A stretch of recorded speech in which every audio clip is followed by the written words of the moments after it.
And before we take public input, I thought we would just shift. We have some very enthusiastic retirees here. Well, we can't give you time by delaying public input a few minutes. We might give you a few minutes back. So I'm guessing you're not here the whole day. So I think Dr. Marsden was going to say a few words. And thanks everyone for coming. Thank you, Mr. Chair and members of the school committee. That we look forward to every year because we're so excited for our retirees, but certainly sad for us because they'll be leaving us. So we want to just spend a little time honoring them. We have a nice plaque that the school committee has provided to honor you for your retirement, and I'll say a few words about each retiree before they come up. So Kim Estes is first. Kim has been here 23 years as a teaching assistant in kindergarten. During the time, she has worked with countless children, supporting them as they learn and navigate kindergarten and their first experience, lots of times with full day school. Her colleagues say that she is patient, kind, consistently positive, and possesses a great sense of humor. As a member of the staff, she is often the first one to volunteer, offer suggestions, and share a kind word to provide support. Her smile and her enthusiasm is contagious.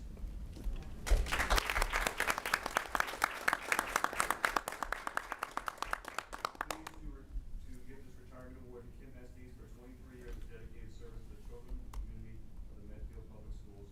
With deep appreciation, the Medfield School Committee, June 2023.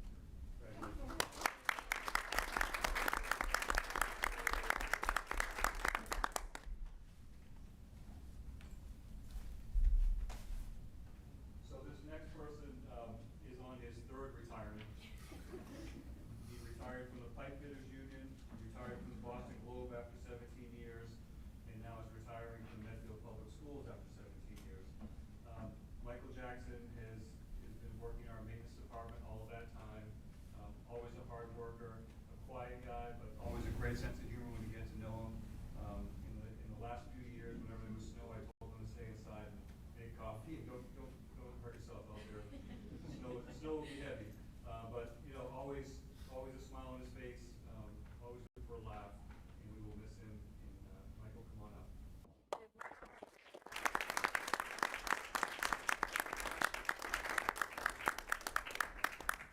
Michael Jackson, for 17 years of dedicated service to the children and community of the Medfield Public Schools, with deep appreciation to the Medfield School Committee. Congratulations.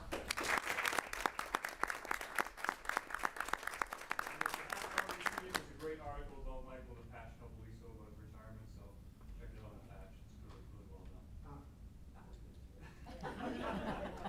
Thank you. You're welcome. You're welcome. Carrie Cross next.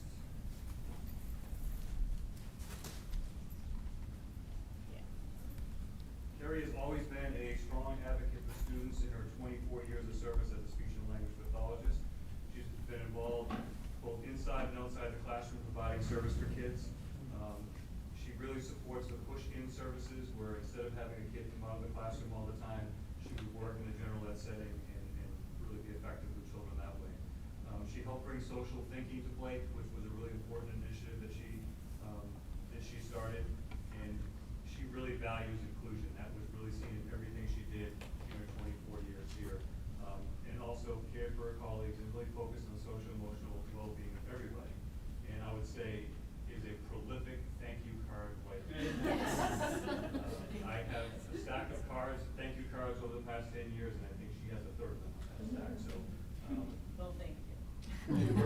Carrie Cross, for 24 years of dedicated service to the children and community of Medfield Public Schools, with deep appreciation, Medfield School Committee, June 2023.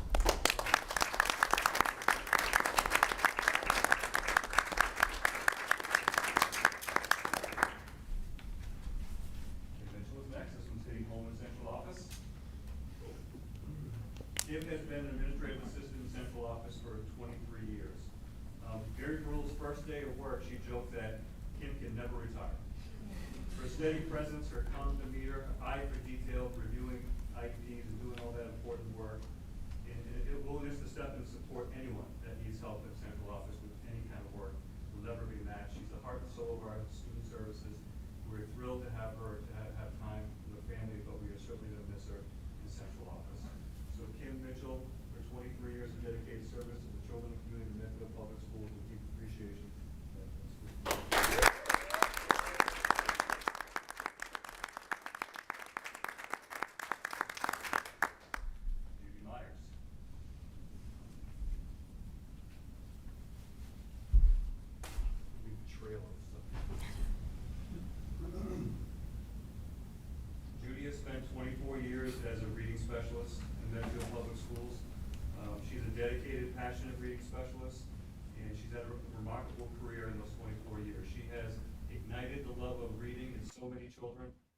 She has transformed countless lives in literacy, instilling lifelong passion for books and learning. She has, her colleague will say she has a warm and caring nature and made her a beloved figure in the school community. And she's always ready to lend a helping hand and lend encouragement. So, for 24 years of dedicated service to the children of the community of Medfield Public Schools with deep appreciation.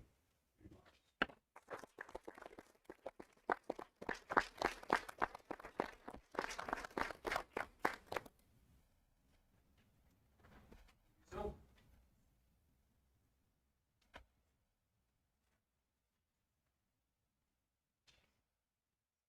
Judy has had 17 years of service as a science teacher. She really served as a role model in that department, a consummate professional. And there's a saying at Blake, if there's an issue that goes on and trying to figure out what to do, just say, what would Judy do? She's a strong believer in learning outside and being, learning by doing with nature's classroom. She brought the trout program here, which is an awesome program where she raises trout and they release them in the Charles River and push trout to their pure water.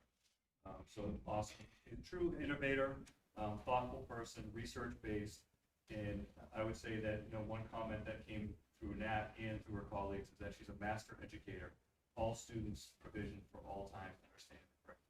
So, for 17 years of dedicated service to the children and community of Medfield, with deep appreciation of Medfield School Committee, congratulations, students.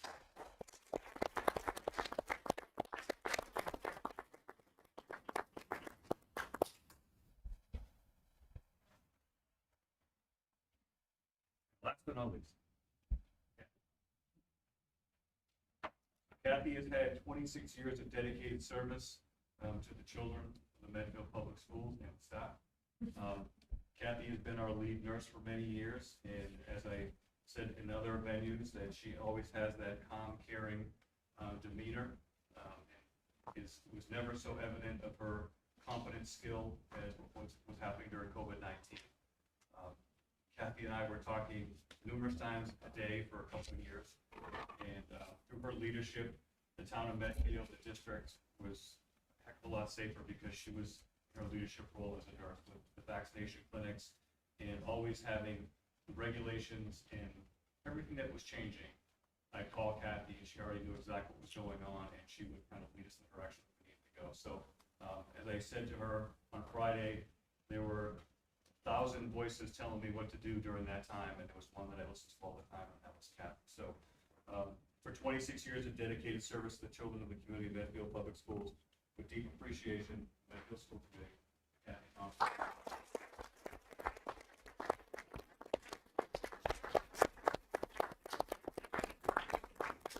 So as we typically do before you leave, we'll do one picture. Mike will take the picture with the school committee chair and myself, and and we'll send it off to you. So you can remember this.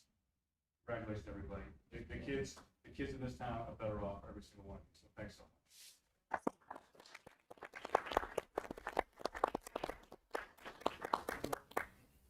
Over here. Yeah, I want to, just one part, may be awkward. When I went, we didn't call public comment, just in case. I don't know if anyone in the public, I'm not asking if anybody had comments about the retirees. I just want to call it just in case. And then, no, absolutely not. Absolutely. So just real quick, and this would just be reserved, but opening up public comment, members of the public will also be welcome to comment during the public input through Zoom. Please raise your Zoom hand. We ask that you keep your camera on when making Zoom comment and that that you follow school committee policy for public input, including speaking for no more than 3 minutes and only on topics of under the purview of the school committee. So first, just if there is any public comment related to the retirees, I'm not asking for any pressure, but in case somebody said, hey, they wanted to say something, at least it occurred to me, we should open that up. So, yeah, right. Yeah, no, okay, on Zoom. Okay, sorry for that formality. I echo what Jeff said, Dr. Marsden said too. Words cannot express the gratitude. I mean, it's amazing.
Medfield Avenue.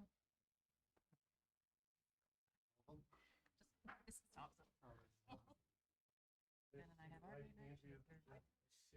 Yeah, thank you. Behave, Mike. Thank you. Thank you. Enjoy.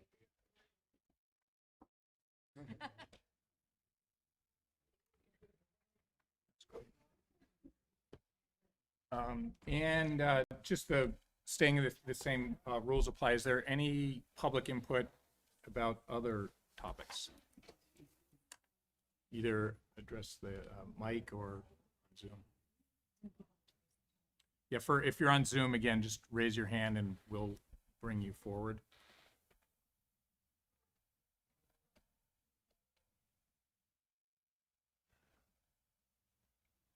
Okay, so there is no public input.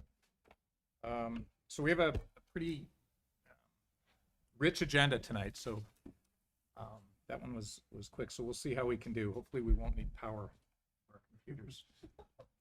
We'll see what we can do. So the consent agenda, I think it's exclusively the approval of the minutes and the donations. So one, is there anything, either of those that anybody wants to call out? Okay. Number two, the donations, I don't think there is written in the agenda, but they're significant, and I thought I would just read those out. That's okay. So $205 from the Dale Street PTO to the Dale Street gift account for the Dale LMC. $700 from the Dale PTO to the Dale Street gift account for the 5th grade seed science program. 7,000. I thought that was a typo. I saw that. Earlier. I have to get the eyes checked.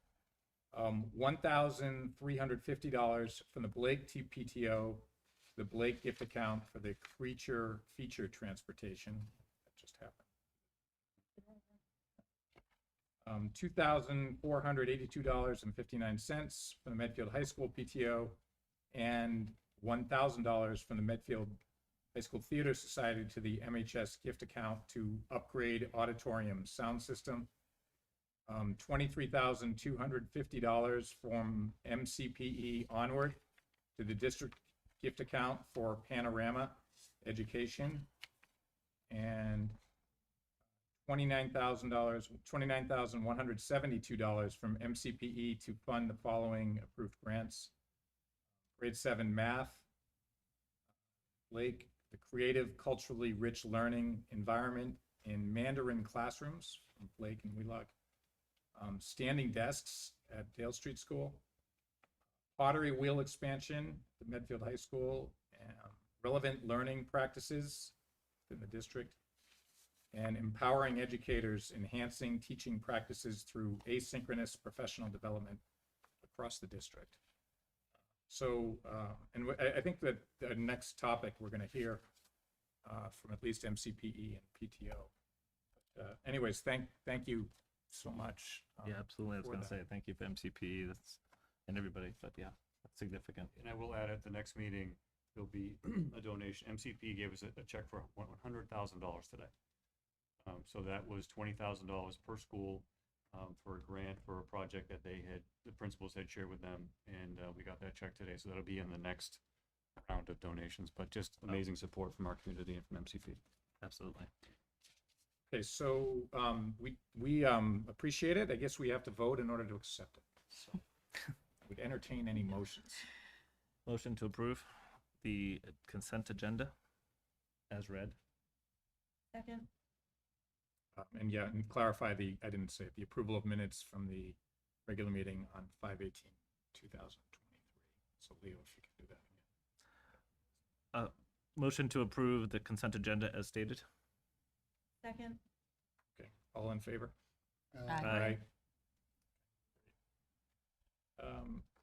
The second topic on the agenda is the end of year updates, and a few of these too, just one comment. The financials represented here and the donations are appreciated, but the groups that are coming up between the various PTOs, the MMA, CPAC, and MCPE, personally, I say it over and over again. It's the time, energy, effort, and bringing what's happening at home into the schools. And being a voice into the schools, I think is, as that MasterCard commercial goes, it's priceless to us. So I know we're going to hear about some of the financials and whatnot. I think we did make some effort this year to get us, make sure each one of us is getting out and getting to 1 or 2 meetings. We have some other ideas next year, but I just say it as a group, it is so appreciated. And what you bring to the schools and to the school committee as your voices and your willingness to step forward as leaders and telling your friends to join. But I would just say, honestly, in advance of what you share, we love the financial support. We love all the sweat equity and time, energy, and effort that you all And give. the time support too. And I think I want to reiterate too, sometimes it falls off our radar because of some logistical day-to-day that we have to deal with. But I encourage that, firing off an email to SC Chair, allows more visibly for us to both behind the scenes and, visibly support whatever you're doing as well. So, and that is one quick way to get to everybody on the team as well. So I'm not sure how, do we can start off with the MMA? Is that right? So Kathy O'Neill from MMA, co-president.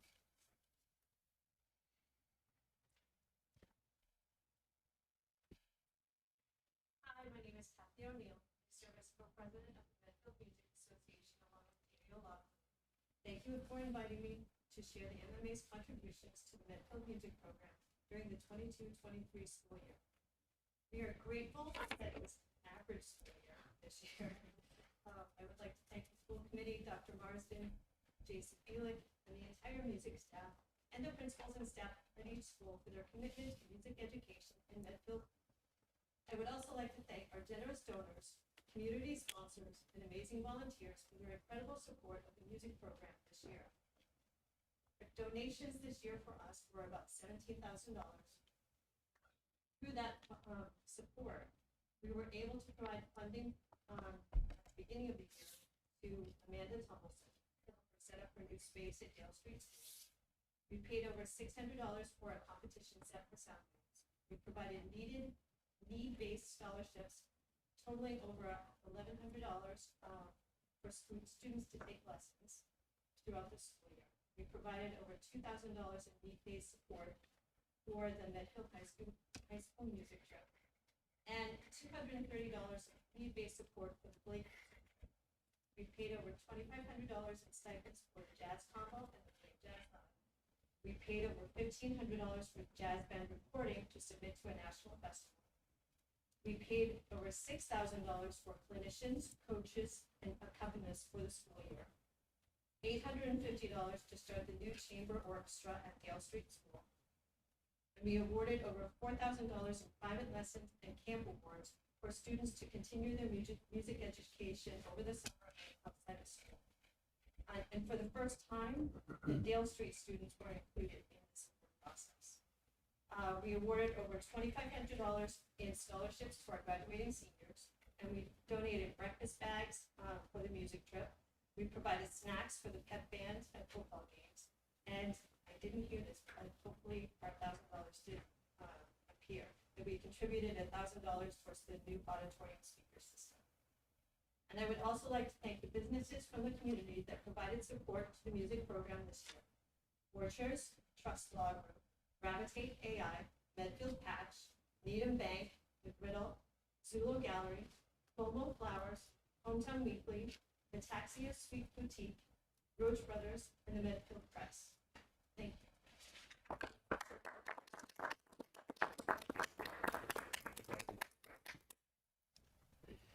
Thank you. Melissa and Catherine. CPAC.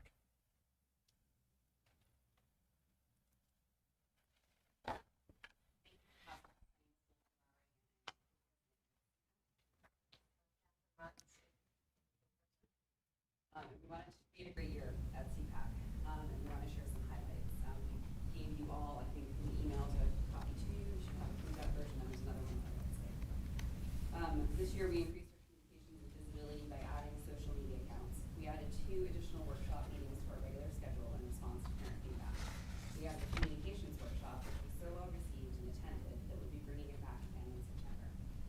also had an additional parent panel meeting, which allowed parents to connect and ask each other questions and share resources. This is a result of a new meeting agenda that after each meeting, we survey parents to get their feedback on what they need and what they'd like to see from us.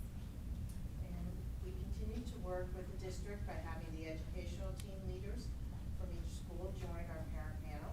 Meredith Becker, the high school transition outplacement coordinator, and Stephanie Worthley, the guidance department chair, led a high school transition presentation.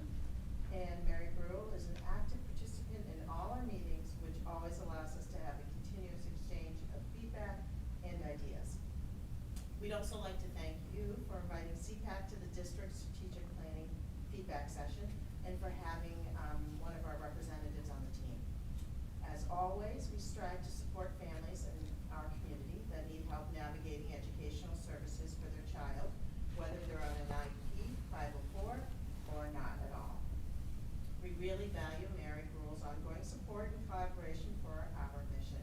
We're excited about the year ahead, and we have an outstanding group of parent volunteers. We also have some really great workshops planned and resources available to foster connection and support within the Medfield community. In addition, we're excited to announce that the board has approved an educator award to highlight members of the Medfield Public School staff who are leading the way with inclusive practices that help our schools grow. More information on that will be coming soon, and CPAC will be sending out more communications on our year ahead at the end of summer. And again, we have your printouts. Questions? Thank you. Thank you. Thank you for your Thank time. you. Yep.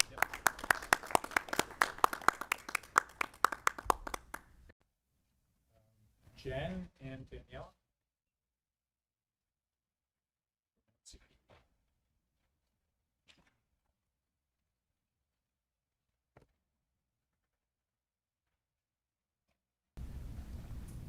Dear members of the school committee and members of the public, thank you for giving us the opportunity to speak to you tonight. I am Jennifer Soroka, and I'm Danielle Tata, and we'll be serving as co-presidents of the Medfield Coalition for Public Education for the upcoming year. Our all-volunteer board consists of 15 individuals with a variety of interests, backgrounds, and skill sets. This year, we raised over $53,000 through a series of community-based events and activities, and we funded 16 grants that will support and enrich the educational experiences of our pre-K through grade 12 students.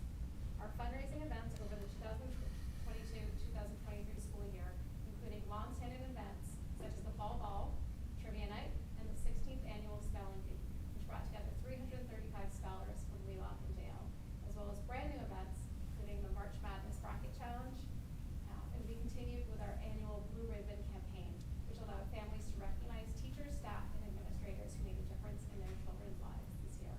This year, over 70 educators were nominated, and some even more than once.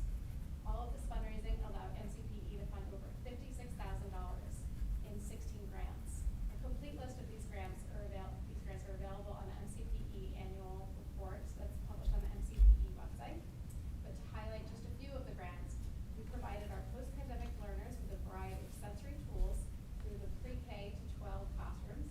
We provided mental health baskets to every health clinic within the schools. We provided flexible seating within our elementary schools. We funded diverse books, and our readers at Wheelock are more engaged and motivated to read with a new book vending machine that's available in the cafeteria.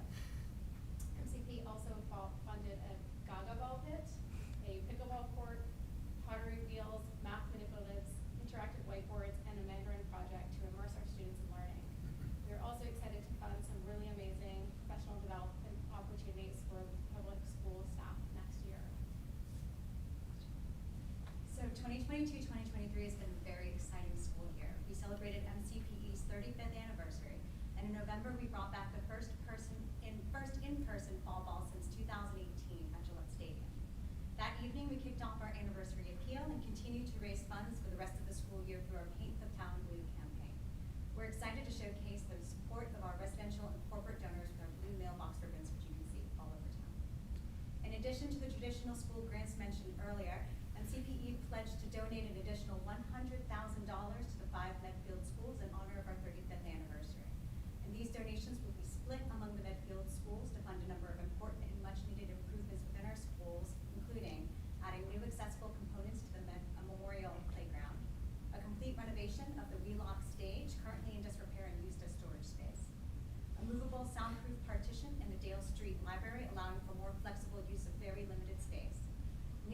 auditorium seating for the Blake Middle School to replace the original, now outdated and damaged seats, and a new speaker system for the Medfield High School auditorium that will complete the upgrade of the stage and sound system that's been purchased over time. After all this, we are excited and looking forward to this next year as we'll strive to continue what we do best, which is raise money and grant money in support of our schools. We've already begun planning our events for next year, so please look for the MCPE booth at Medfield Day, and we hope you all join us in October at our Fall Fest at the German American Club in Walpole. Thank you all.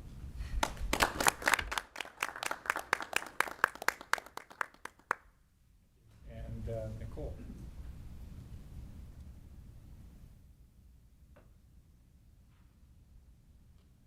Nicole's going to speak on behalf of the elementary and high school PTO.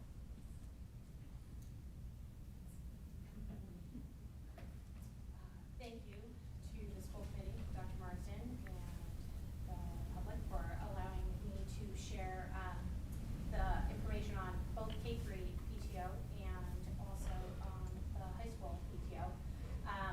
My name is Nicole Drummond. I am the K-3 PTO president.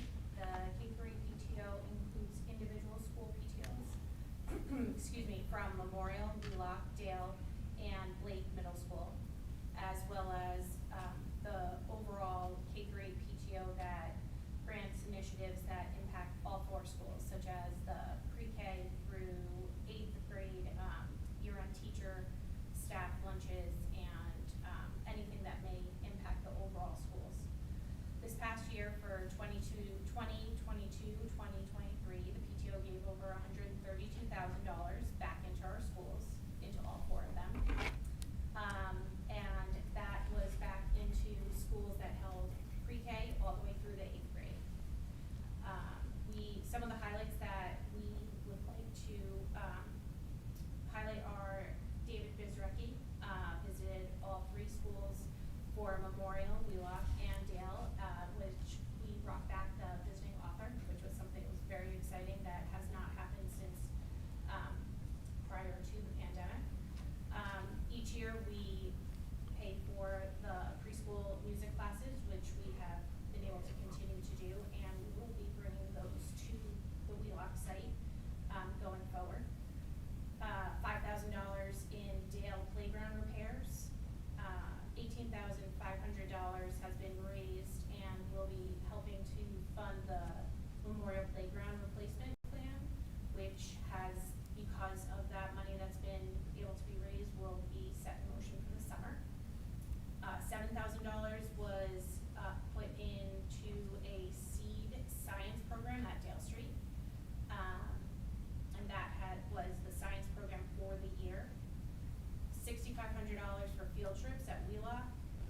Wheelock also added, it was their 2nd year for a holiday shop that allowed kids to purchase gifts for their friends and family and learn about money. Shaved ice trucks are coming back for the 6th or 8th graders at Blake, and they have added, the PTOs pays for it now for the photo booths. 7th grade brought back their dances, and the 8th grade has their dance and we brought the photo booths to encourage students to attend social events that they may otherwise find to be awkward. It's been very nothing like a middle schooler. The PTO would like to thank all the parents, guardians, teachers, and staff for all of their continued support. We cannot make the difference that we do without their generosity. We would like to remind those parents and guardians that we need both their financial and volunteer support. Over the years, it's become increasingly difficult to find individuals to donate their time. Without our volunteers, many of our programs are simply not possible. I would encourage everyone to try to volunteer at least once or twice a year, even for 20 minutes. It makes a huge difference for us. And if the more that we volunteers that we have, the more the PTO will be able to do in the future. We look forward to the 2023-2024 school year, and we have some wonderful new individuals who've joined our board, which we're really excited for some new ideas and new faces. We'll be kicking off the school year this fall with our 2nd annual Rainbow Run, and thank you for this opportunity. Thank you. Thank you.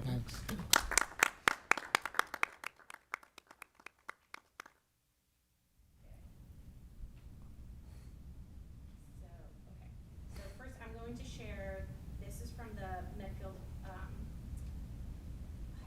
PTO, and then I have an update from the Medfield ANGP. The Medfield High School Parent-Teacher Organization is pleased to provide the school committee with an update on our activities during the 2022-2023 school year. PTO's mission is to provide academic, athletic, and co-curricular support to the students and staff at Medfield High School. Over the course of the 2022-2023 school year, we funded 3 grants. The first was to Dr. Colby Riley for aquarium supplies to benefit the marine biology elective and provided hands-on chemistry lessons for students. The second was to retiring teacher Carrie Craw, so she could purchase 6 chairs for the teacher break room to replace the aging and mismatched chairs there. And our final grant of the year was to the high school administration to close a funding gap for the new auditorium sound system. In addition to the grants, we also held 2 teacher appreciation lunches, a soups luncheon in January and a Chipotle in May. Both of these were well received by grateful teachers and staff. We also provided funds to the high school administration to purchase waters for our honored guests at class day and also for graduates and staff on graduation day. This year at senior recognition night, we were able to fund 4 student scholarship awards worth $500 each. The Medfield High School Scholarship Committee selected the following worthy students. Molly Donovan was awarded the Medfield PTO Community Service Award. Michaela Matthews was awarded the Medfield PTO Excellence Award. And Marilyn Tyre and Elizabeth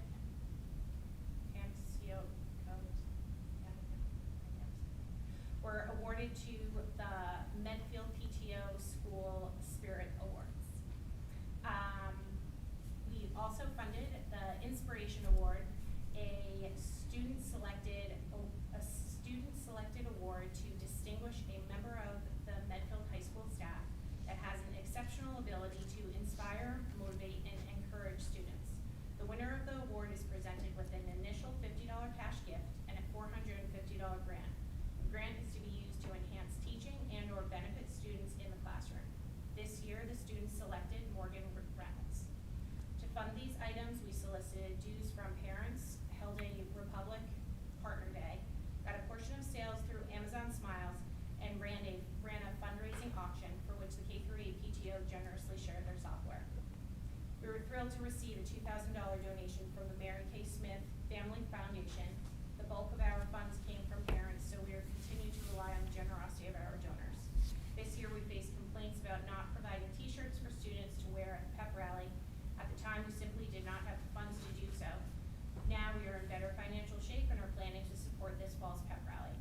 One challenge we continue to face is our outreach.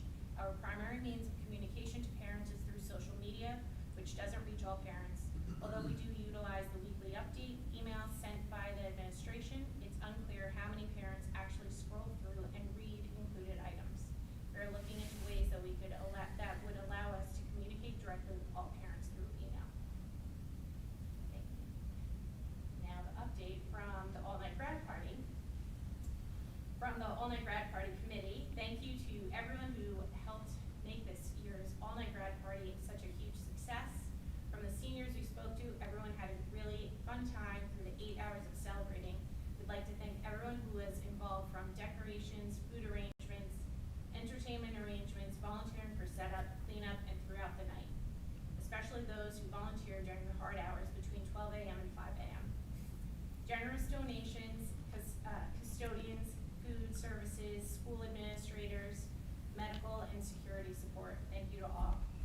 It literally takes a village, as the saying goes, but it's totally worth it as the seniors finish their Medfield school career with happy, everlasting memories. We would like to pass on our congratulations to all the seniors. We wish them all happiness and success in their future adventures. Thank you.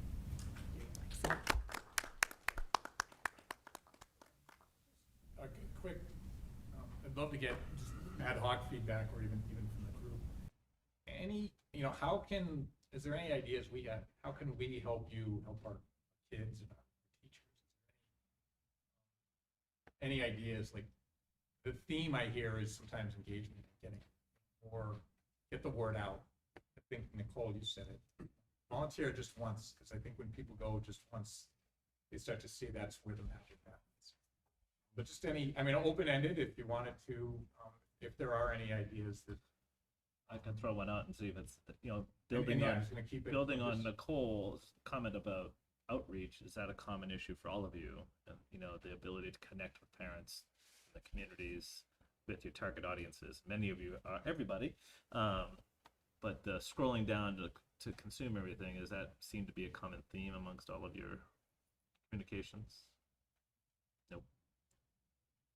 Yes, no, just curious.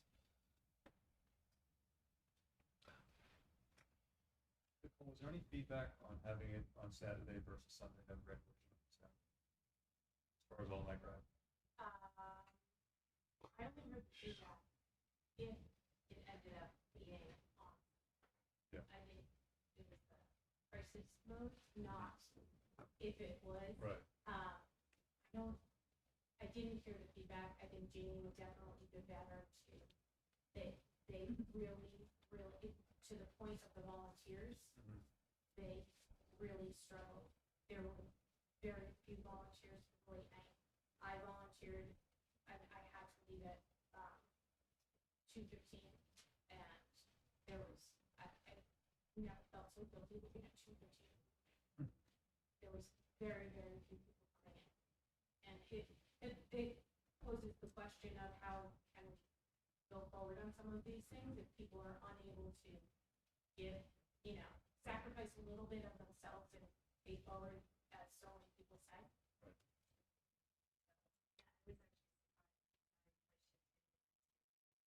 And the number of people that I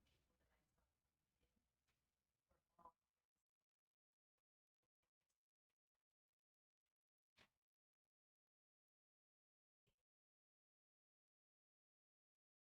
really, it is tough.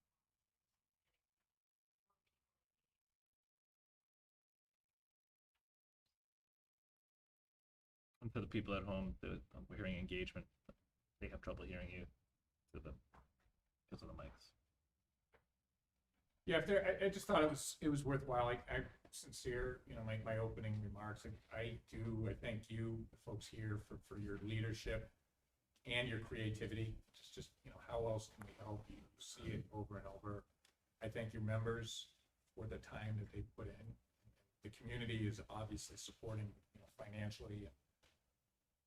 I think what you were saying was you missed your 2 to 5 shift. Yeah, I was tempted on that, because I thought running a gambling table, was that what it was? But it was something like that, wasn't it? Just need to find a babysitter, and I'm happy to go with that shift. It's all Monopoly money. That sounded like it would be fun. But I Yeah, just way want to off track here. I just want to say, just as a parent of a child who basically is a beneficiary of every one of your groups, and a participant in all of your activities, from our amazing music program to, terrific special ed support, to all the programs that, the PTO and MCPE have supported. Mandarin Tea, huge hit. I just want to say, thank you for all that you do for our kids, because, it really, I think people don't always have an appreciation for just how much of the enrichment activities that they get that are provided through your teams. So thank you.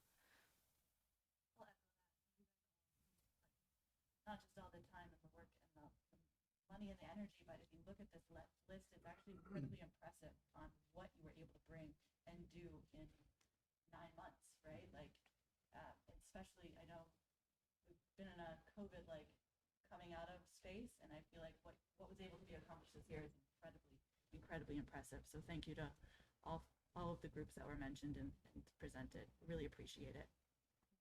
And congrats to all the kids who got recipients of all the different scholarships you mentioned too. Appreciated hearing those names and about those accomplishments. It's great. Glad you could do so much for them. Okay. Yeah, no, thank you again.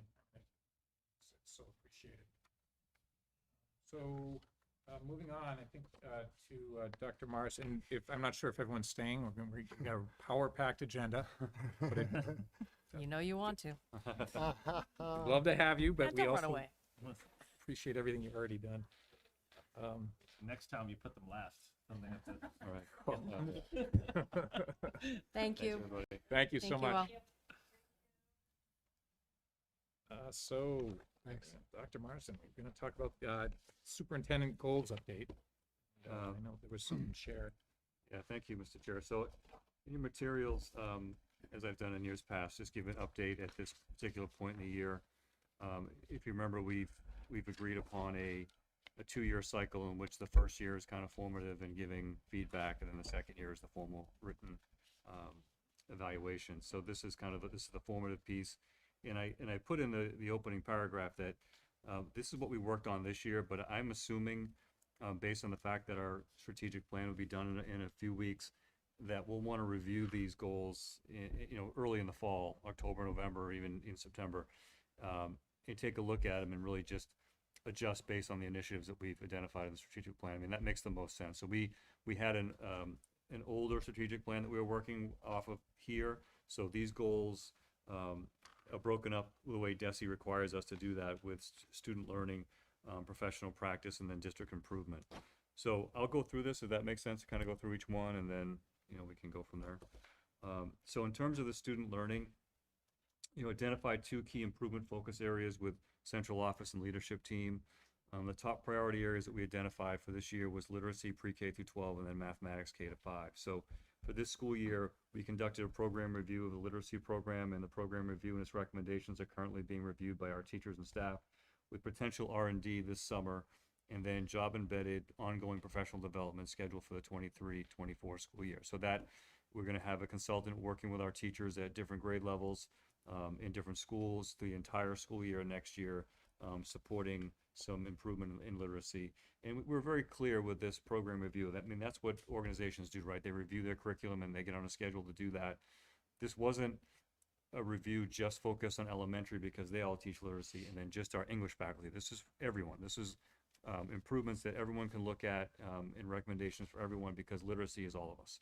It's one of those issues that we're all involved in. So we thought that was really important to really state that to everyone, and there'll be more to go on this. This is just kind of the beginning of it, because we just got the review that we're looking at right now. So we'll probably put it on the agenda, in the future, and have conversations around that. The other piece was the new math program, and that was a comprehensive pilot, as you saw at our last meeting, getting feedback from students, teachers, and parents. And the new program was brought to the school committee on the 18th and approved, and we have actually professional development, the first one scheduled this Friday.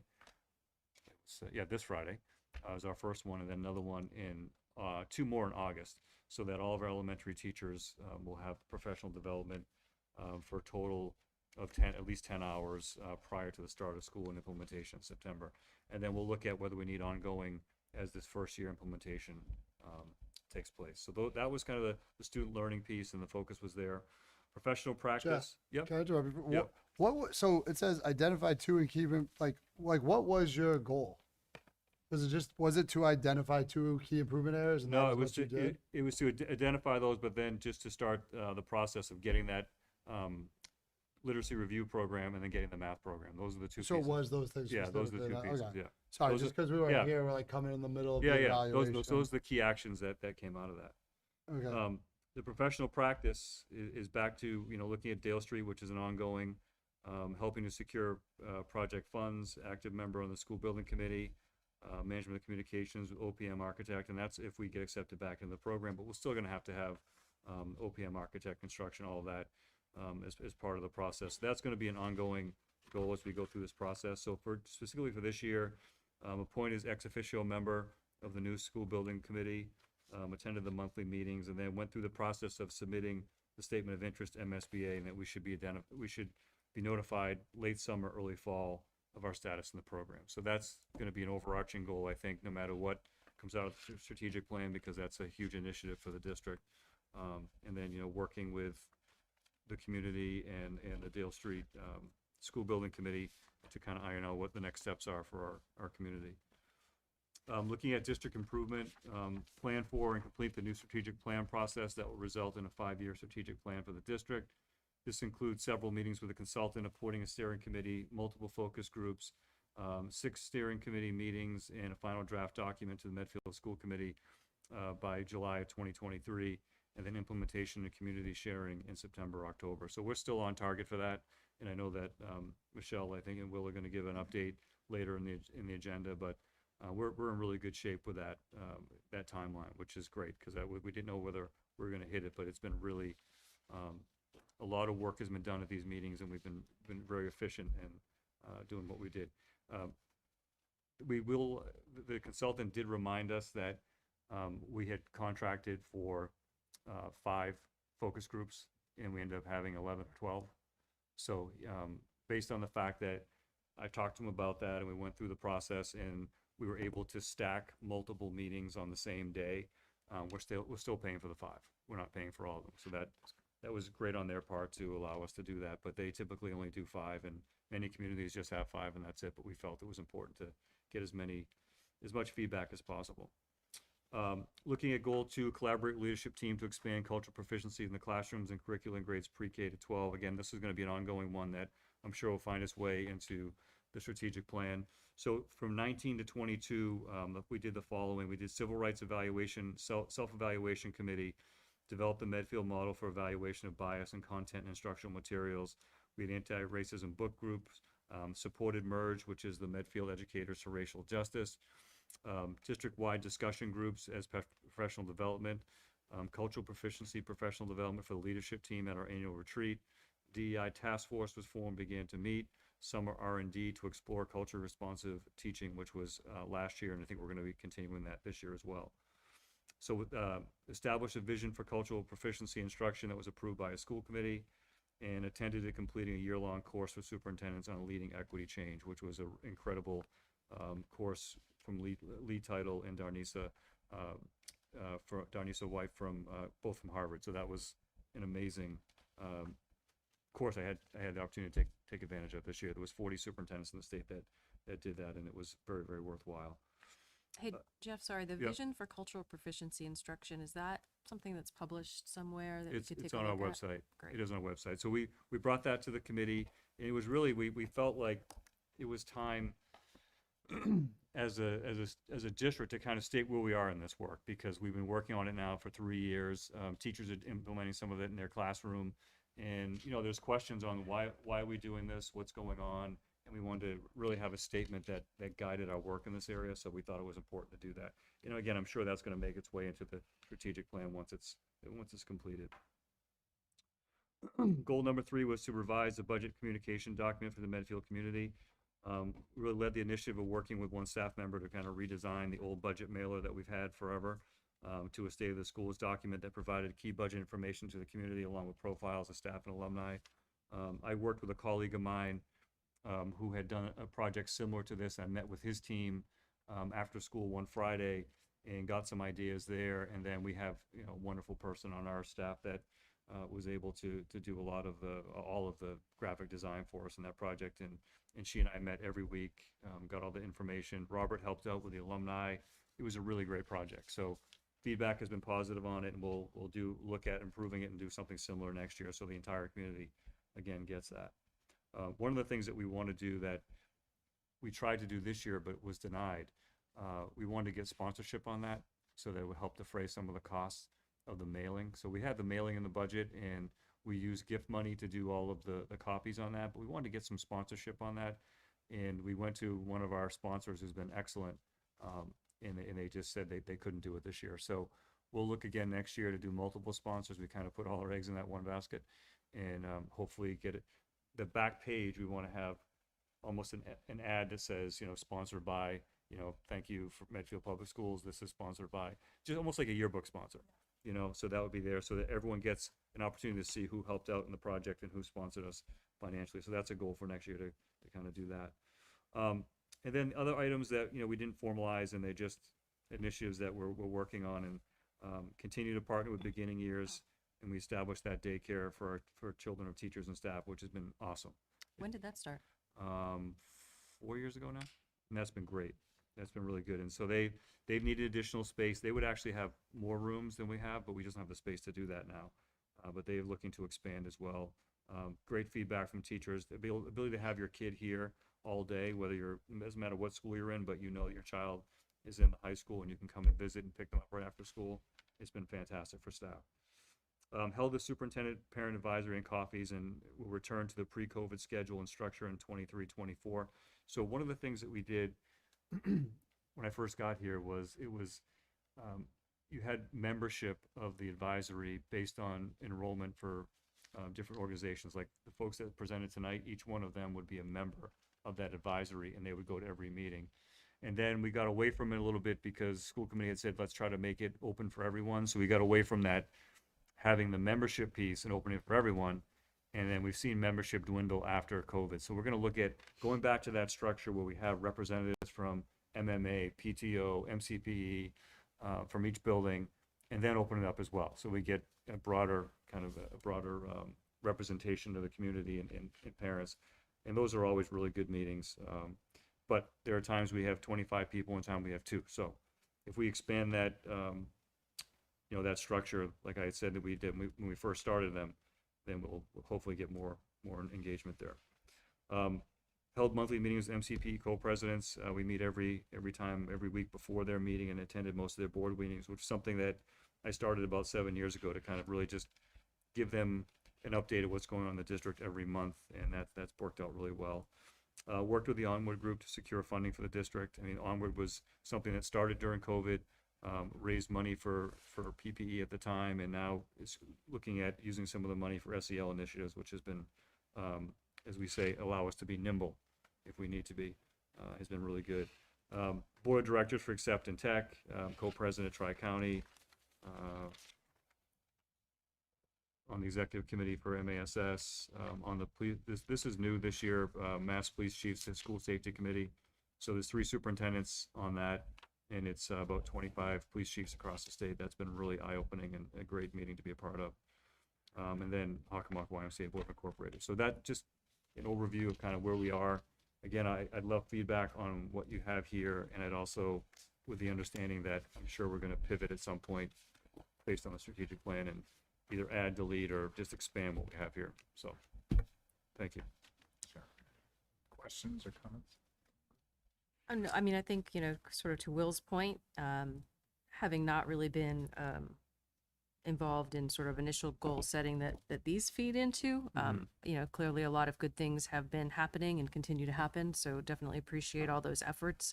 I know we are looking at the next wave of goals and things that make sense. To your point, I think the strategic plan is going to play a part in that and what makes sense. But, there's no doubt that a lot of, good things have happened here. Some things that, having read this earlier, were, clearly I want to go and investigate a little bit more. Some opportunities I wasn't aware were available. So just helpful information, background to know where the status of things is. Yeah, I'd say that the strategic plan is going to play a major role in that. It sure is. And it, in most districts, kind of boils down. So Dr. Marston's goals align, principals' goals align, Right. and so on. This usually a thread if the goal system is done correctly. And I know it's executed here the same. And so, and then there's the ongoing things as the leader or the CEO of the district, if you will, that the maintaining. I didn't realize you participated in so many MCPE meetings. So on top of everything else you do, you go to. So, which is great, obviously, for the support and everything else. I noticed they funded Panorama as well, which is something that feeds into our, direct assessments and feedback loops. So those are strategic things. So, And I think based on, when we review these in October, I'm happy to put together some general thoughts in terms of what areas I think we should be working on. And then at that point, you guys can give me direction on whether, you think it should more focus on something else in the plan, whether it's school start times or communication, whatever that is, that's the time in which, cell phones. Cell phones, yeah, that's a whole other initiative, right? But I think, Kristen, to your point, that's when we'll have those conversations, right? It makes Yeah. sense to do it then, and I look for your direction in those. Yeah, no, I think, and Kristen, you brought that up too. I think we did talk a little bit individually as early in the year, next year, so we get through Yeah. that strategic plan and having a meeting in the September, October timeframe so that we all know, as 5, we know what's going in. For sure. Then there's a review cycle that we have for the year as well. So no, thank you for the update. Sure. Thank you for all the work. So let me see, where are we? Rare, I use paper. I'm using more paper Workshop. today. Workshop. Okay, yeah, there we are. Yeah, school committee workshop discussion. So one, we have a date, and I'll bring this up, for the workshop, which was what, the 21st. And,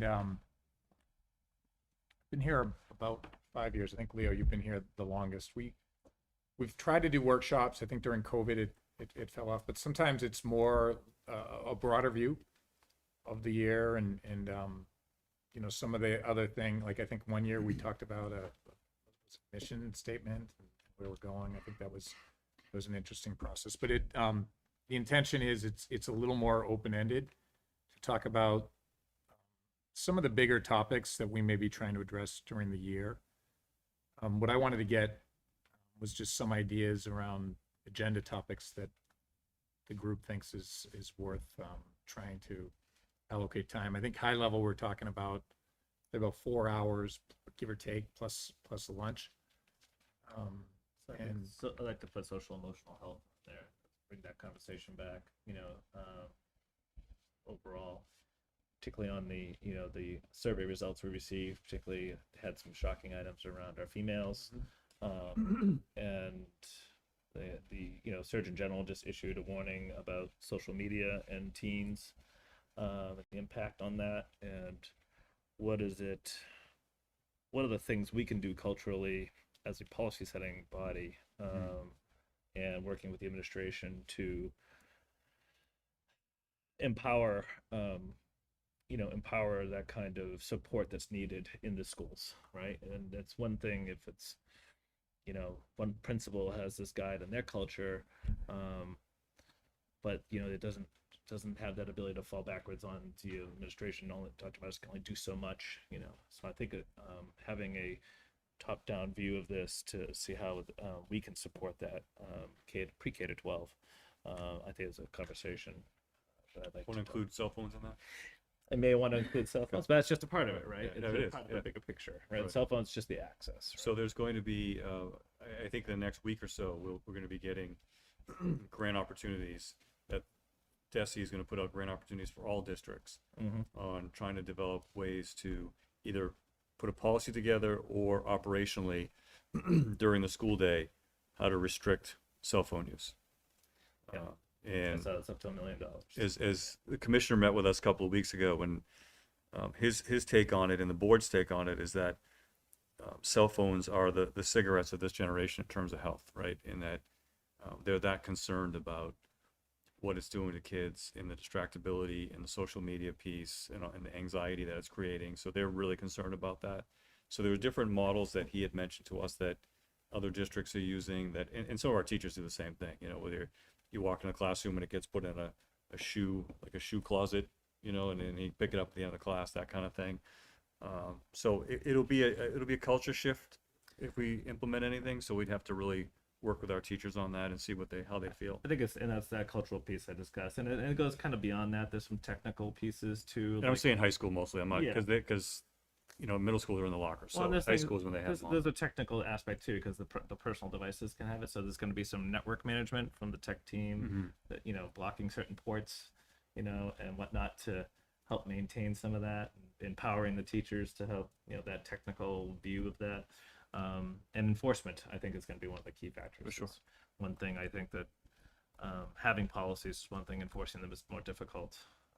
You know, it's hard to put one teacher out there without the support of their peers. And I'm speaking a little bit from personal experience, but both with my children and my wife, other friends I have that teach in the space. And Will may have some reflection on this as himself working in the high school, you know, environment. So it is I think it's just going to take a lot of thought, the whole thing, and it's not just about the cell phones, obviously. Right. So. Right. so, and just capturing that, when I agree. So are you more, because social emotional health was the first This side, feeds there's into probably it. I some think this trends will be a and part of stats it. that we all this see. is going to be a part of that social. But you want to emotional- stay, I mean, but do you want it more laser focused on cell phones? I think that's a part of the workshop. I don't know. Yeah, It's a- right. yeah. So. I just the line you just said, Leo, about us being the policy making body, like being a teacher in a classroom.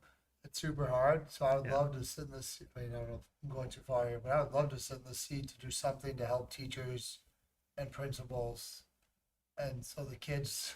So it wasn't like this kind of relationship with the kids and the teachers. It'd be Right. like, oh, bad Mr. Horn, the school committee did it. I'm just the teacher. Like, I wish you could have yourself. But you Right. can't. Right. So that's a neat. I never thought of it at that high a level. That like this, if the school committee has the ability to help, because I've done plenty of research and all the things, and it is the worst thing. And the social media is the worst thing in the world for our kids. And I know I'm saying that's too much, but Right. that's how I feel. No, about but I it. think you're hitting the nail on the head on this. I think it's being able to support them in the most appropriate way, right? It's one thing to make a policy, but if it's, Yeah, I you know, don't if implementation is really Right, where it is, right? right. So it's really getting the feedback from, you know, the leadership team and the parental team and the kids, Yeah, you for know, in sure. that sense, right? And we have very empowered children. We've seen them come and speak to us.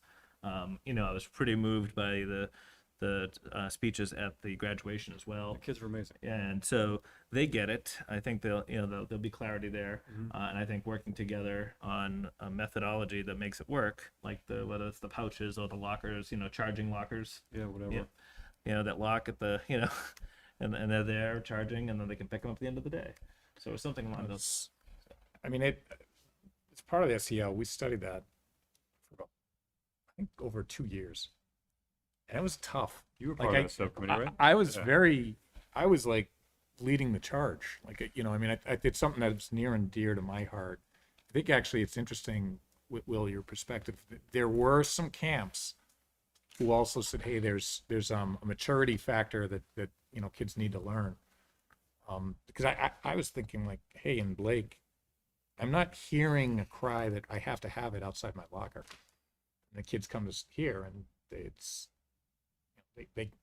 they don't have to have them in the locker. And then, Will, it's exactly what you described. Some teachers, one more thing they have to enforce. And I never thought of that. So Quite a it's- large number it's- of private schools that they are not it's well enforced. There's summer camps. You're not allowed to bring it with you, you know. They can bring an MP3 player. That's about it.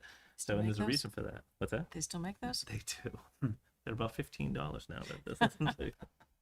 Okay. So So topic for the agenda. that's one. Yeah, I think Yeah, it's that's just a a great. I mean, I thank you for bringing it forward because I think it's And the other two I'd say that I've been like, I guess, polling the community. I think this is, I mean, we're talking about school start times and we're still talking about bus fees, right? So those are things, those are two more agenda items, I think.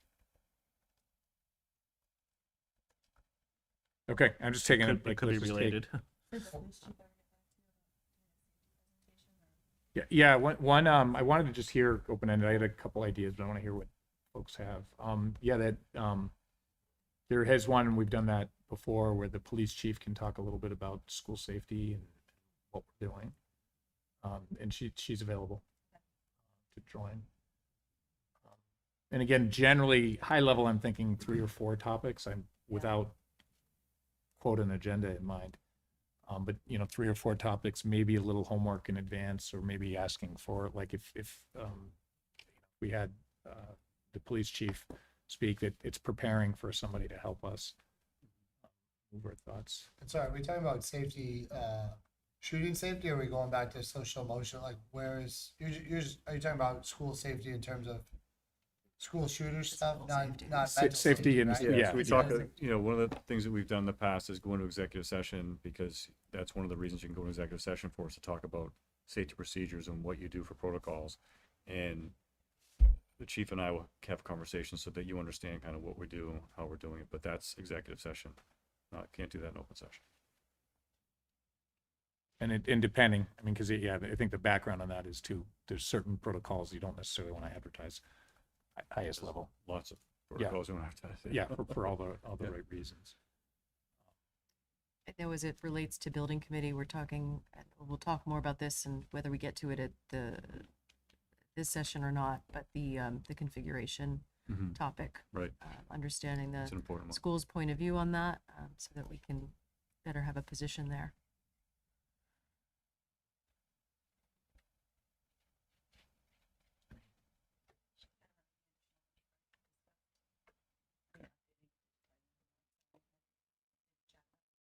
Yeah, we can talk about that. And some of them are, I also see like school start times working its way through the agenda. We're gonna talk about tonight. We're gonna continue.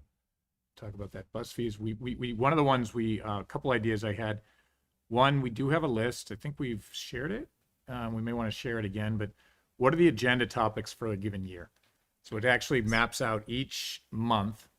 What are the agenda topics that we typically cover? My opinion is there's probably some that are must-haves. I know there's some that are compliance and we must do. There's some that might be nice-to-haves.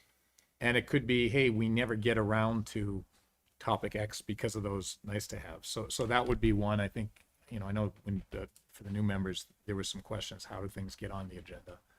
But that might be something just as a group to kind of say, hey, do we do more of X or less of, more of one thing or less of another?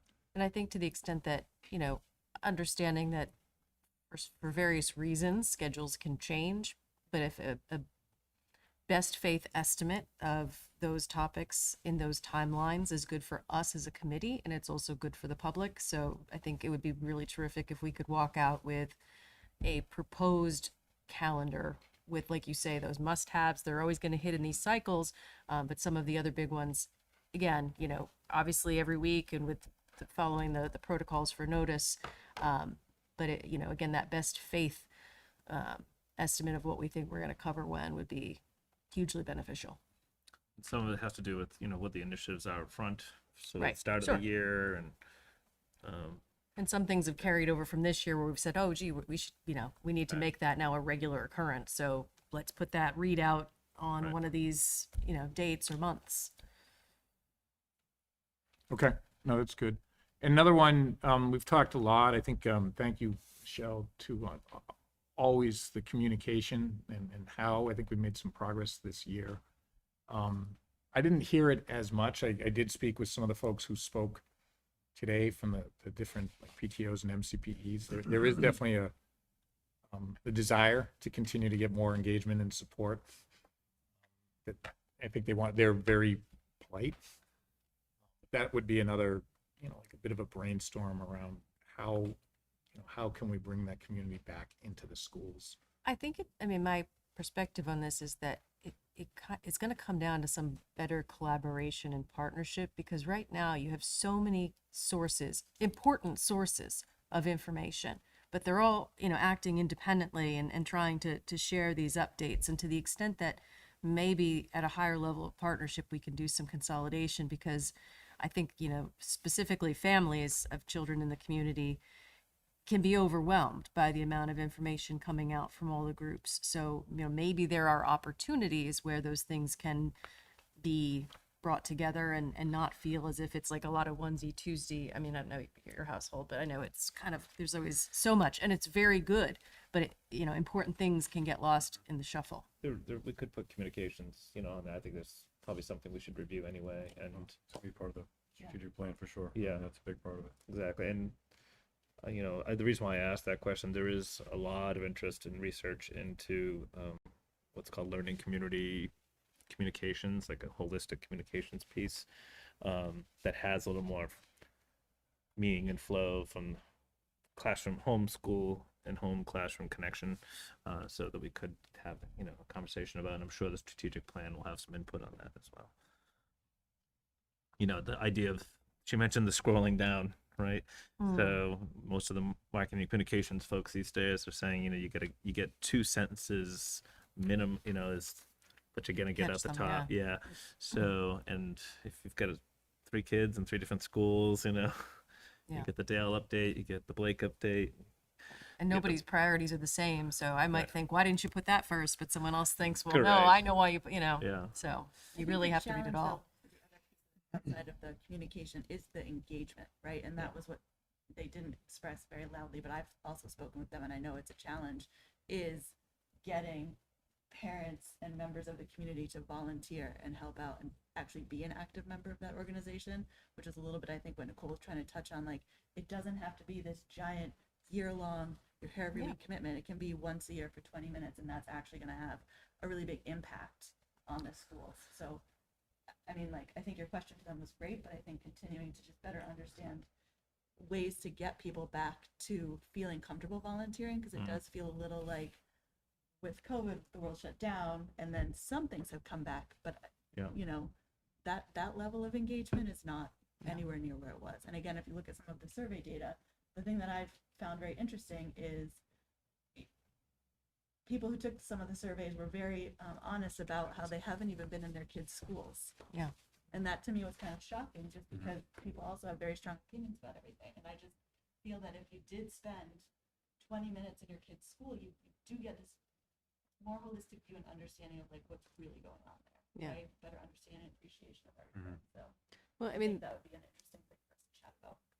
the mom, there's a set of moms, I think they're 8th grade moms at Blake, who put together like the photocopying, just sign up for when you have free time on Tuesdays and Thursdays and you go photocopy. And every hour you spent doing that, you saved a teacher an hour of, that time where they could be better spent using it on the students. But what's nice about those things is they're little increments. They're flexible. You can pick something that suits your schedule.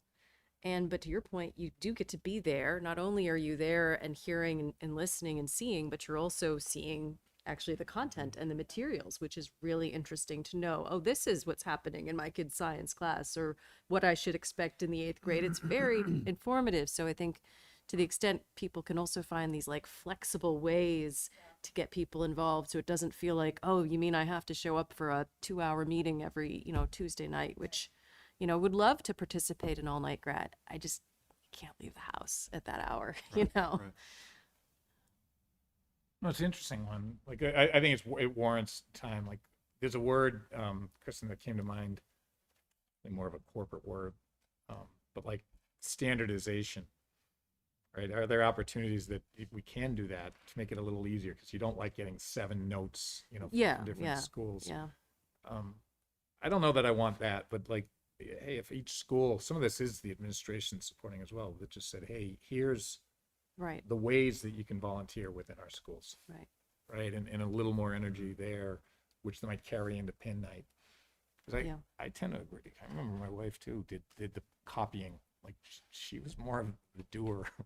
It always has been. But that, you get in there and then you see it and you say, hey, I want to get more involved. So that's worthwhile. So I think, unless there's anything else, I think I'll, take this in and try to come up with an agenda that captures this. And I'm a bigger fan of maybe less but meatier topics, than trying to have like 9 topics for 20 minutes each. It's just not do as much. And we'll see how that goes. I think workshops, we brought them in different flavors over the years. But so that would happen. I was glad, thanks everybody too, that we could get that in June. I think that's perfect. That's a good start. So staying on there. So the FY22 end of year report and FY22 single audit report. So Michael's yes.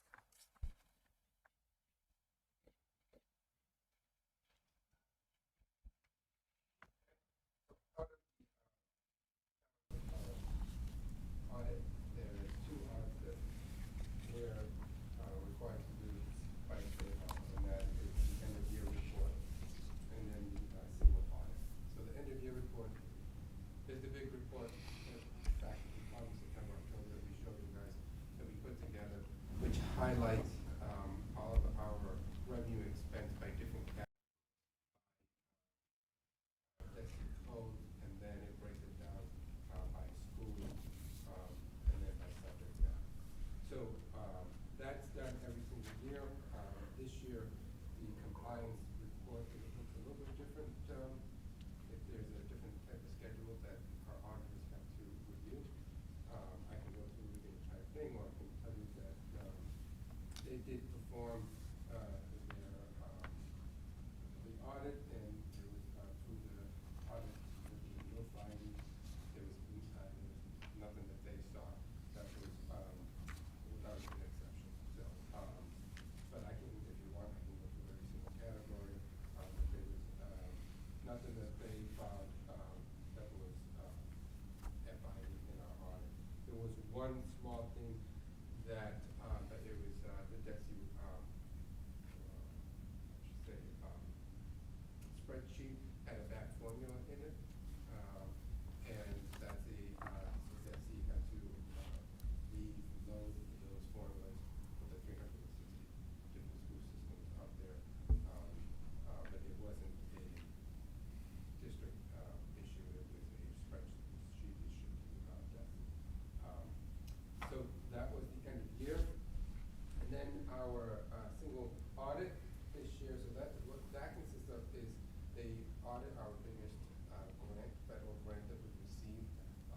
year, our biggest federal grant was the nutrition grant because of the food reduced, which was over $750,000. So they went through and looked at all the different aspects through their audit. And I'm going to just quickly grab that one. So they looked at the internal controls over financial reporting, and there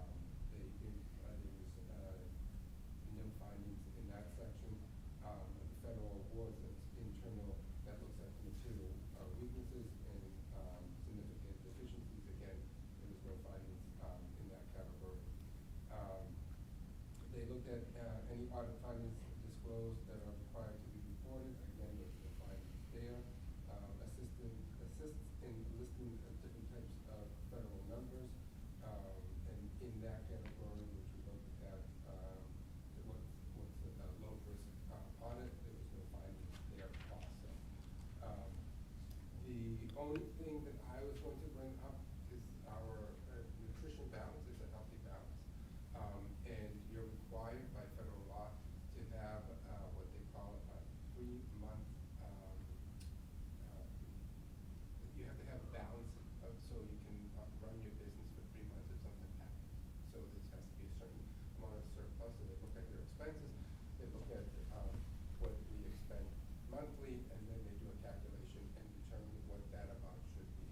So we do have a surplus over the 3-month category, which we are looking to put together a 5-year capital plan that we're going to bring to the school committee, which will be separate from our regular capital plan. And the capital plan that we're going to bring forward would be to any capital items over a certain dollar amount, which we'll just say, you guys can set either $5,000 or $10,000. We would put on this plan, and we would start replacing equipment that's pretty old, like dishwashers and certain ovens and anything that is that meets the requirements of that capital spending. So that's what we would like to do moving forward for next year. So then we can bring that surplus down and still carry a balance forward. That if something happened, we had a 3 months worth of reserves in our revolving accounts. So you have to look at our food service is a revolving account, and everything that is spent through that revolving account. So you can't supplant, which means you can't use operational money to offset costs for your revolving account, which is the food service department. So all your expenses need to come out of that account. So we're in a good position. I mean, I can say 9 years ago, we were in a deficit of $250,000. We're not in that position right now. But again, the last 2 years have been great because of the food lunches and federal programs that we have been receiving through the federal government. And Michael, when do we find out about that, if that's going to be the case in the next school year with the free and reduced? Just been talking to the commissioner, they haven't yet made a decision. Okay. Because it's gonna be done state by state. Okay. Last year, I think it was in July that we found out, they approved it. So I would say from this point, maybe closer to August. The problem is the federal government's fiscal year isn't the same as ours. Right. So like, for instance, a couple of years ago, we had in our budget, I think it was $85,000 for Title I and a couple of positions in there. We found out the first week in August that we were no longer getting Title I funds. So we just scramble for that, and our budget gets approved in May. So it's a little clunky in that regard. Let me just see if the commissioner sent us something today. I haven't looked at it yet. And the state is also transitioning from one grant management program to another. And that's being done as of July 1st. So this is also taking over right now. And just as Jeff looks it up, my question is just more like, what is the high level, what's the process look like for these audits? For the audits, so we start right now looking at closing the books, right? This was going to produce the start to look at those books.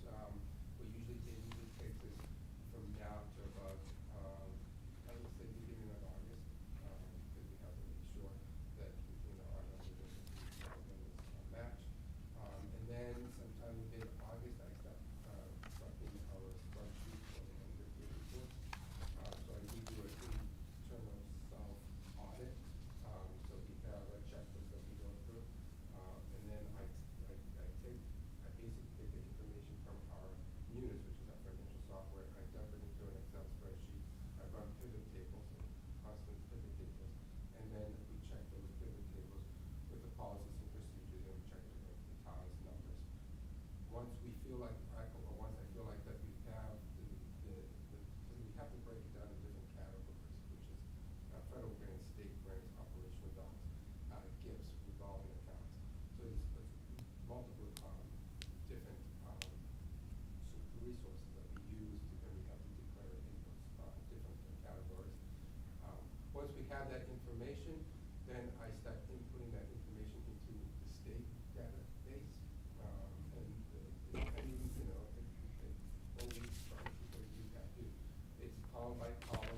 school side, and then they look for if there's, findings, anything that, we missed, anything that, any policies or procedures that the federal government or the state has changed that, that we have to align ourselves to, all that is done at that point. And then this time of year, the report comes out with. That's helpful. Yeah, it's a very complex process. Like I have to say, between the Sims and have done it in the past, like just the Sims and data reporting side. But a good way to look at it, a good piece of work, like homework for folks, is to go on the DEES website and look at the calculations for every district. It's called the DOE report card, and for any question you might want answered, that's how it gets answered, right? So if the state wanted to know how much are we spending on third grade reading comprehension, on average, or drill down to a district, right? They can actually make those classifications, and that's how they allocate monies for certain things as well, from that perspective. So technology spending and other things. So I'll give you a little bit of a horse trade, because I just heard that the city of Brockton has a major issue on their hands with their school department to the tune of almost $18 million. Correct. Because of a discrepancy. We in just the hired one of their teachers they laid off. and so that is coming directly out of staff to 140 teachers. yeah, to balance that budget. It also tied back to the unit teacher's contract. So that's how when you get your per pupil, when you get your average teacher cost, it all comes through that information. So they look at our salaries, and then they tie the salaries back to the teacher average. I mean, they even ask if a substitute teacher was in for maternity leave, or was in for professional development coverage, or was in because the teacher was sick. I mean, they go to that detail. Yeah, we'll have to break that. So there's under 90 days becomes a short-term sub, over 90 days is a long-term sub, and then there's different categories within the short-term and long-term sub that we have to, fill those gaps. I've gotten emails from you really early in the morning. I think I understand why. You're in early to. And as a former Munis user, I understand what he's working with too. It's not the best. It's better than it was. It's right. Yeah. Fair enough. It was a DOS 10 years ago, right? A DOS in triplicate. Oh, here? Yeah. Much better. I mean, you were looking one thing up. Yeah, it's not, I want to see if the commissioner had sent that in his memo today, but he didn't send it. There's nothing about the school. The free lunch.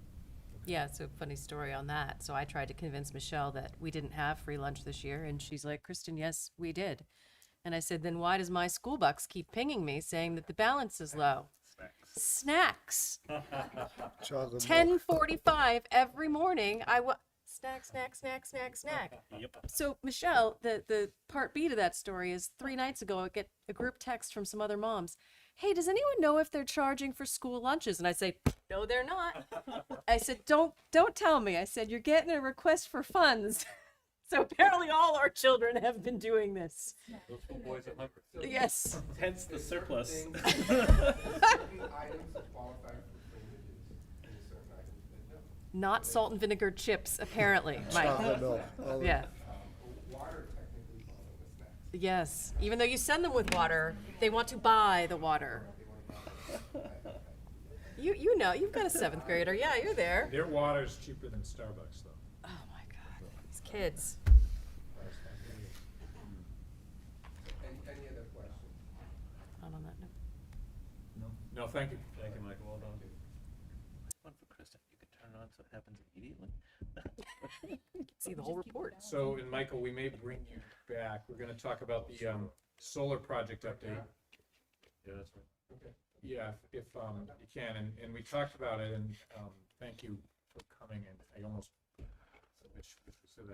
wish we talked for a minute, because we set up a potential vote, and Will and I actually attended the meeting. Last Monday, It was last Monday, and I think. I'm gonna paraphrase it, at 50,000 feet, I think there's a desire to try to move forward with the panels on Lake, is that correct? Lake roof. This summer, that kind of like, they think may be obtainable, and then for the parking things and whatnot, we believe that would probably be next summer. That's what I'm hearing. Before we do anything, Dr. Marsden would have to sign a contract. And we would, we just want to make sure we've given approval or a letter of intent to pursue that. That drove us to where we are now at the town. At some point, the school committee would have to, I think it's appropriate to vote for Dr. Marston to sign a contract at the appropriate time. So question I had initially was just, well, where are we on that process? Thank you. So yes, we met the other night, and I stated that we're ready to move forward with the Blake solar panels for this summer, if that's doable, because we're looking at our capital planning, and we feel that if it's doable, and if we can get it done this year, that we have the flexibility to get the solar panels done at the Blake Middle School. And it's just because of where the location is, even if it runs through the fall, it's not going to interfere with the students. So the canopies, we discussed that that's the project that we're going to wait, because we've got a lot of paperwork going through for the summer of 24. And then we can try to coordinate that. We talked about that, when the seniors leave, that opens up some spots. We can move the juniors into the senior spots, which would alleviate that parking space, which would probably mean we can try to get the project in a little bit sooner, at the middle school than waiting for the summertime, so we can get that project in before the fall. I think it was 4:30 today. We did get a contract 4:30 today, but we want to bring it to the town attorney just to review the contracts. That's a standard that we usually do. We bring it to the town attorney, have them review the contracts, so that hasn't been done yet. But the process from now till 24, there's going to be, lease agreements, there's going to be contracts, there's going to be PPA agreements. So I think, and would be my recommendation, and Larry can come up, where you give authorization to the superintendent to move forward with the different types of lease or the contracts that we need to sign between now and fiscal 24. This way that every single time we have a lease or a contract, we're not coming back and forth, for the same or an update on a contract. We will make sure that the school committee will have that information ahead of time before the superintendent would sign. But there's certain situations, and Byron, you can come up, where there's certain deadlines through NSTAR and the company that we would be working with, that we, the window might be tight, and we want to just be moving that process forward. Yeah, thank you. So a couple points on the agreement process. One is Medfield's already very familiar with the actual PPA agreement itself. It's essentially the same form that we implemented with the DPW building, and it's already been reviewed by council. There are a couple points that are a little bit different. That was a 20-year term. When you include the canopy, it's typically a 25-year term, so it's a little bit longer. There's some specific language around a canopy that's, unique rather than a rooftop project. In this case, for Blake, it's for both. So that language has been incorporated into the agreement and the site plan. In terms of the process, there's one meter, so both systems are being joined together behind the meter for Blake. And so there's essentially one PPA document and one lease that has two components to it. As Michael said, the idea would be to do what's called a split PTO, or permission to operate, if we can. That does require Eversource's approval, but that would enable us to have the rooftop system go online first, and then bring in, the canopy system following that. There's a couple other pieces, and I'm not going to go too deep into the contract tonight, unless you want me to, but it's where we are right now is part of the discovery process. We've submitted for the incentive, and we were awarded the incentive for this project. We've followed up with Eversource, and we're going through that process. We're expecting approval in the next week or so for being able to interconnect these systems. we're not seeing any big studies that are going to be required or anything, so all of that's moving along very well. The next piece of it has to do with the geotech studies, and there's several different aspects to that. But what we typically like to do is work with, the school committee, and also the school staff and the planning board to make sure that we've got line of sight in terms of the location of the specific location of the footers, that there's not any pipes under there or anything else. But all that requires resources, including the core samples, soil samples, and all the rest. So we take it in pieces, and we'll be providing updates to Michael, the superintendent, and the staff as we go forward. My purpose in mentioning that is Michael's request that administration review the agreements and have that dialogue with us is there may be decision points, not huge decision points, but decision points throughout the process. And as we go into the summer, being able to brief them on that, and if there are updates, having that incorporated into the agreement, and having kind of that ongoing conversation or dialogue on the agreement where they have the authority to make those decisions, it can speed things along in terms of us being able to expedite it and release funds for the next step.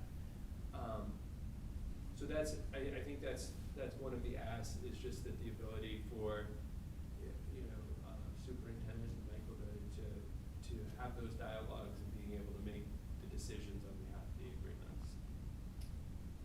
Thank you. So I had a similar project that we did in Denver, and so having that flexibility was very helpful because we could move the project forward, and that's why that was my recommendation. We're excited about it, and the community's excited about it, and we should move on. There's no financial thing, right? That's the big thing. I don't know if anyone's listening at home that wasn't there, but these decisions there's not going to be like a huge thing to the town where they're going to have to pay money, right? No, it's the nature of I know, I just want to make sure it's like. no, there's no, the implication to the town would be, obviously, so there are two aspects. One is the purchase of the energy, and the other is the allowable space, or the lease portion. So the aspect of it is the lease portion, or the availability of the use of the space is really the piece. And then we finance the system and then provide the energy. Right, we're Yeah. just giving you the space and you go running. I just want to make sure, because we weren't here in the beginning Yeah, I when was this gonna went through. say. I was able to learn some stuff on Monday night. But I just want to make sure if anyone is listening at home or wants to know, these small decisions, there's going to be no sneaky $100,000 from the town or anything. We are free. It is helping us reduce our footprint. These are all good things from where I sit. Help us So manage our future energy costs as well. as Mike Yes, can we explain. lock into the rates for a long Right. time. So I just want to name all that. So I think it is all good things. Yeah, there's some projections back in the former notes that tell you the savings over time, and there's Yeah. a scale that shows it. We've had quite expensive, but I forgot that you both weren't here for those. So, yes, it was. It is. It has been gone through a lot of committees. These folks have been here a number of times, and the cost is. It's more about the equipment on our buildings and our Logistics. parking lots and that kind of piece. And I just sent you all the contracts that Byron sent us earlier, so that you Yeah. guys have them.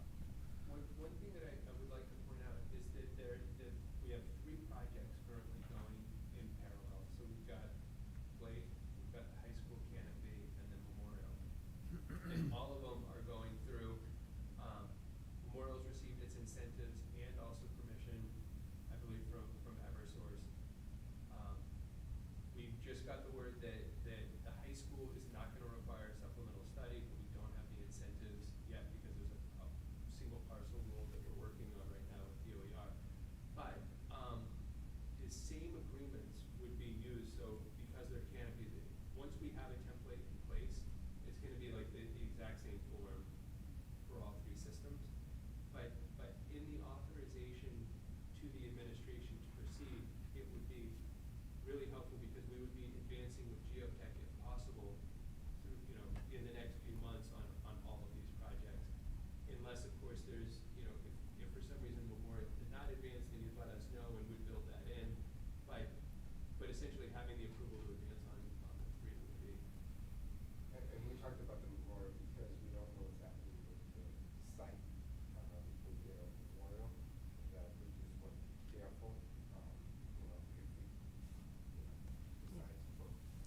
last process had, you know, a building in the middle Yeah. and had an entryway right next to Memorial where we're talking about the canopy. So we want to really wait that out a little bit and see where we go with the building committee. And maybe part of that project is going to be, so those conversations that we've had, that we're ready to move with the, you know, blank site, so that's why we're contacting. So, the couple questions I had were, one, high level, yeah, I would rather do it once to, you know, vote that you're authorized to sign, you know, the appropriate documents to proceed. I think, just what I'm hearing is, and those would be more for the ability to lease effectively with those documents. There's two documents, there's actually three documents. One is the power purchase agreement, which spells the terms for, you know, our delivery of the energy to the town at the negotiated price. Then the second one has to do with the lease and the ability to use the land for the term of the agreement. And so those two dovetail. And then the third one is the notice of lease, and it essentially just gets filed with the registry, you know, in registry of deeds. It notifies that a lease exists on the property. So those are really the three documents. Okay, and high level, when do we think, it sounds like we just received them.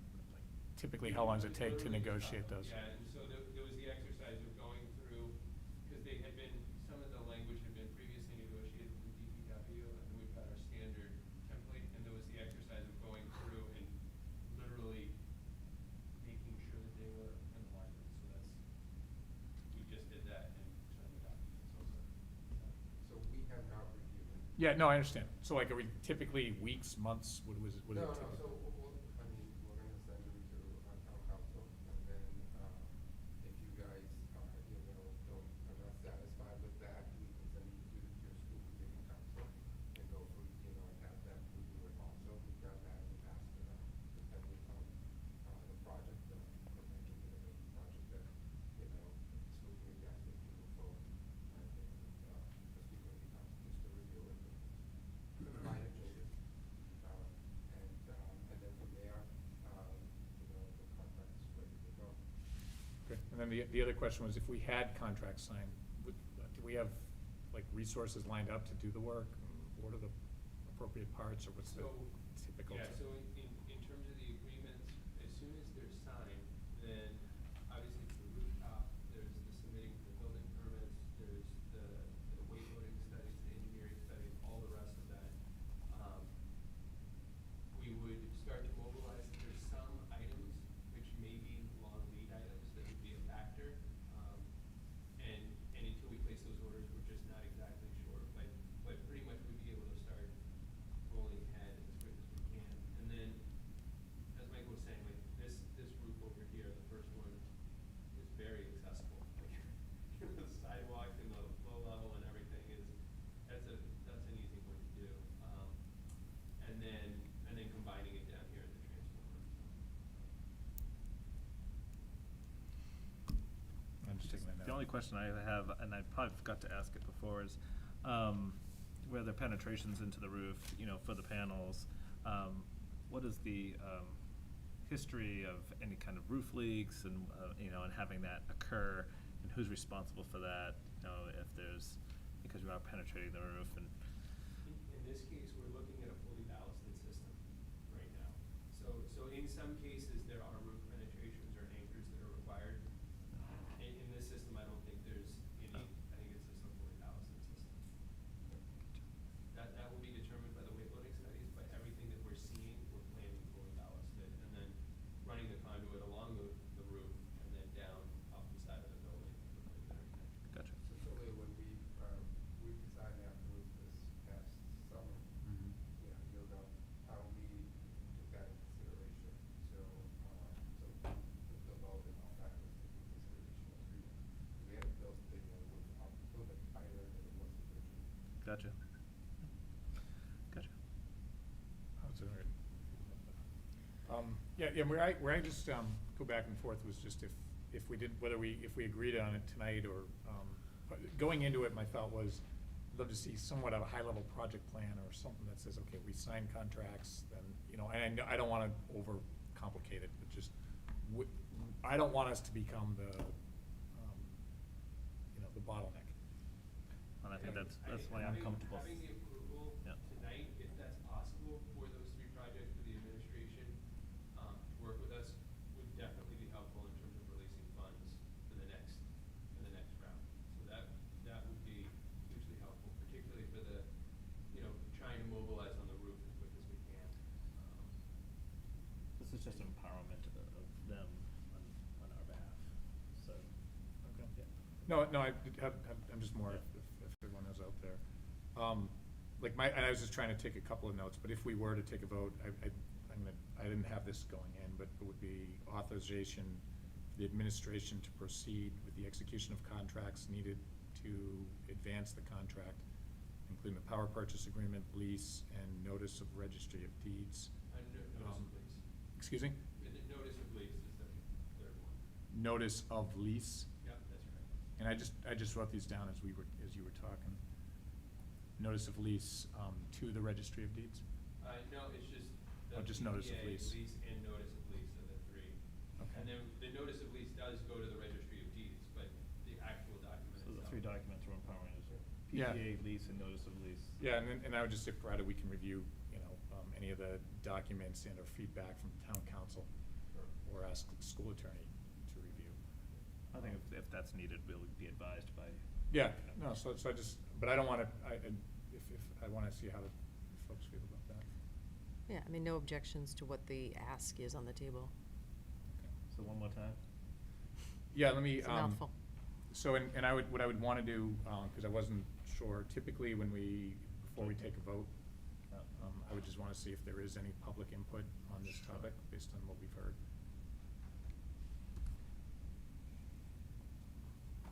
If you're on Zoom, please raise your hand. Okay, yeah, we'll let that, I'll read it one more time in case somebody does raise their hand. So, so it sounds like we're willing to bring it forward, or I'm willing to bring it forward, and we'll see. Let me try this again, and see who get it. So, we would see if there is a nomination for the authorization of the administration to proceed with execution of contracts needed to complete the solar project that the town approved last month, and specifically for Dr. Marston to sign a PPA, a lease, and a notice of lease. Can you add canopies? This is the Blake site, right? So it's gonna be canopies and solar panels. This is for all 3 sites. Yeah, I said for the solar project, and which implies both the canopies as well as Blake. I don't want to I'm be going to involved. simplify it a little bit. How's that? So, Excuse me? I'm going to simplify it a little bit. I'd like to make a motion to empower Dr. Marsden and Mike Lee Francesca to engage in execution of the agreements of the PPA, the lease, and the notice of lease for the solar project. That's it. Okay, that's a nomination. Is there? Second. Second. Okay. All in favor? Aye. Okay, good. Thank you. Sounds like it's unanimous. Say it 10 times fast. Great, thank you. Leo was showing off a little bit, but I wanted to make sure everybody understood. Yeah, no, I was just, I know what it's like to be in the Knight household once in a while. Okay, good news. Great news. I'm glad we clarified. There's going to be questions and as soon as they Felix and start. Oscar over pe- here. People are going to be asking, what's this going on the roof? So it's going to ask questions for sure. So Thanks for coming. Yep. Thank you. So any other items since posting? Okay. Round 2, old business. So, school committee financial secretary, and Michelle, you've been kind of leading the charge on that transition. So I don't mind if you mind just describing what we're doing. What we're doing is voting Kristen in as the new financial secretary. There were some challenges in the timing of the signing, and Kristen had some more flexibility on being able to sign the warrants every week, and we talked about going forward, looking at some of our policies and our ability to be able to digitize the process, make it more flexible for everybody. I nominate Kristen Simonini as the financial secretary. Second. All in favor? Aye. Okay, I great. get to buy myself. Never know. And strategic plan update. You want to? I said if you want to, yourself out. So the strategic plan has been going well. We are well into phase 2 with our final meeting next week. We've had a handful of meetings to kind of get to where we are right now. In the first meeting, we spent time really assessing the previous plan and talking about some of the big critical items that we felt needed to be addressed in order to move forward. We spent the entire next meeting was around data analysis, and one of the things that the consultants continually stressed is looking for common themes amongst everything we're looking through. So the data analysis meeting had a lot of data sets and documents for us to look through. So in addition to the survey data and the feedback from the 9 forums, we're also assessing 18 additional common documents that all 3 groups were working on. So the strategic plan right now has a rather large group, so lots of the stuff we're doing, we're breaking down into 3 smaller groups. So that first group had 18 total documents to be looking at. The second group had 18 total documents and 30 additional documents on top of that. And then the final group had the 18 documents in common, and then 12 documents on top of that. So there was really just a plethora of documents and data for us to be looking through. And again, what they really wanted us to be looking for was common themes that we were finding in all of these things. So each group spent a lot of time sifting through all of that and looking through everything. So again, the surveys and the forums are a very important part of the process and great for us to get that feedback, but it really is only one portion of what we were looking at when we were trying to establish what those themes were. The last meeting, we kind of reviewed the priorities that have kind of bubbled to the top. We visited the mission statement and discussed the core values. And our meeting next week, we will be finalizing the vision, evaluating the priorities, going over the mission statement again and the core values, and then it will go on to phase 3. So a draft right now should be available for the public to review July 5th through July 19th. We are going to continue to work through this summer so that we can ensure the launch of the plan aligns with the upcoming school year. I think that alignment is really important because, when you're kicking off a plan like this, and we're, hopeful that I think it's going to be about 5 years that we're aligning it with the beginning of the school year. Personally, I've really enjoyed the process. I found the whole thing to be very positive and collaborative. It's given me new insight into some of the challenges our teachers and our staff face throughout the school year on a daily basis. As a school committee member, I feel like we're very community and public focused, but when we think about the student and the whole child, it's important to really understand all the facets that go into educating a child. So I found it very informative, and it's given me some new insight into just how our schools operate and the challenges our teachers and staff face. I also want to thank everyone on the steering committee for taking the time and energy to be a part of this process. We've been meeting every other Tuesday for about 3 hours, and that sounds like a lot, but they've actually been going pretty quickly, I found. And I'm really looking forward to having a finalized plan, something that can serve as a guide or a roadmap that allows the entire district to have a unified set of goals and objectives. I think the whole thing is really exciting for everybody. So just to thank you guys for working on this as a group. Appreciate it. I know you've taken the lead on it. But just to reiterate what I heard you say, that as far as presenting the draft for review by the public, the target is July 5th through 19th. Correct. So that is really the more comprehensive proposal, and that would be the time frame that we would be making that available and encourage people to take a look. Yes. Great. Anything to add, Will? I think Michelle summarized it pretty well. I think that I guess I should just add that I think I'm skeptical of consultants. I don't know, maybe all the time in my life, but as an educator who's been doing it for a while, I'm like, how does this affect the kid? I think Scott is the guy that's kind of been driving it, but I think they've done a good job taking a group of 25 or 30 people or we ever have, and Michelle just walked through all of it, but going from main themes, now we're somewhere with action items and the mission vision. I didn't believe it could be done in like 5 meetings. When I realized we were trying to get it done and out to the public by like July 5th, it seemed like a lot. But I agree, like the meetings don't feel like 3 hours, and I feel like the important issues rise to the top through looking at all the data, through conversations between the 25 or 30 of us. So hopefully we put a plan out there that's something that, you know, I think we all want, something that the administration can help do, the teachers can help work with, and at the end of the day, that affects our kids, right? That isn't just like words on a wall. And I think we're trying to find the right, you know, action items under each of the most important pillars or whatever, so that there are things our teachers can execute and help our kids. Brilliant. Agreed. So that sounds good. And I think we're looking for dates. I forget if we've formalized it, but we're going to look for dates sometime after the 19th to try to tentatively review as a group and ideally vote it in. I think we would get to, hopefully, I'm not sure when we would see an initial draft. You guys will get it right when it goes public, so you'll have almost 3 weeks to review it. Okay. No, that's great.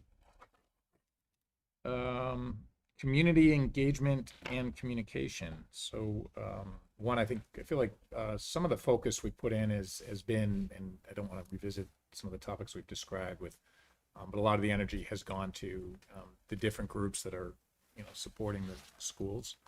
I think we've made great progress on that during the year, and I would just say more to come. You know, I think that I continue as we getting more engagement in that, I feel stronger that we have to continue to work harder. Yeah.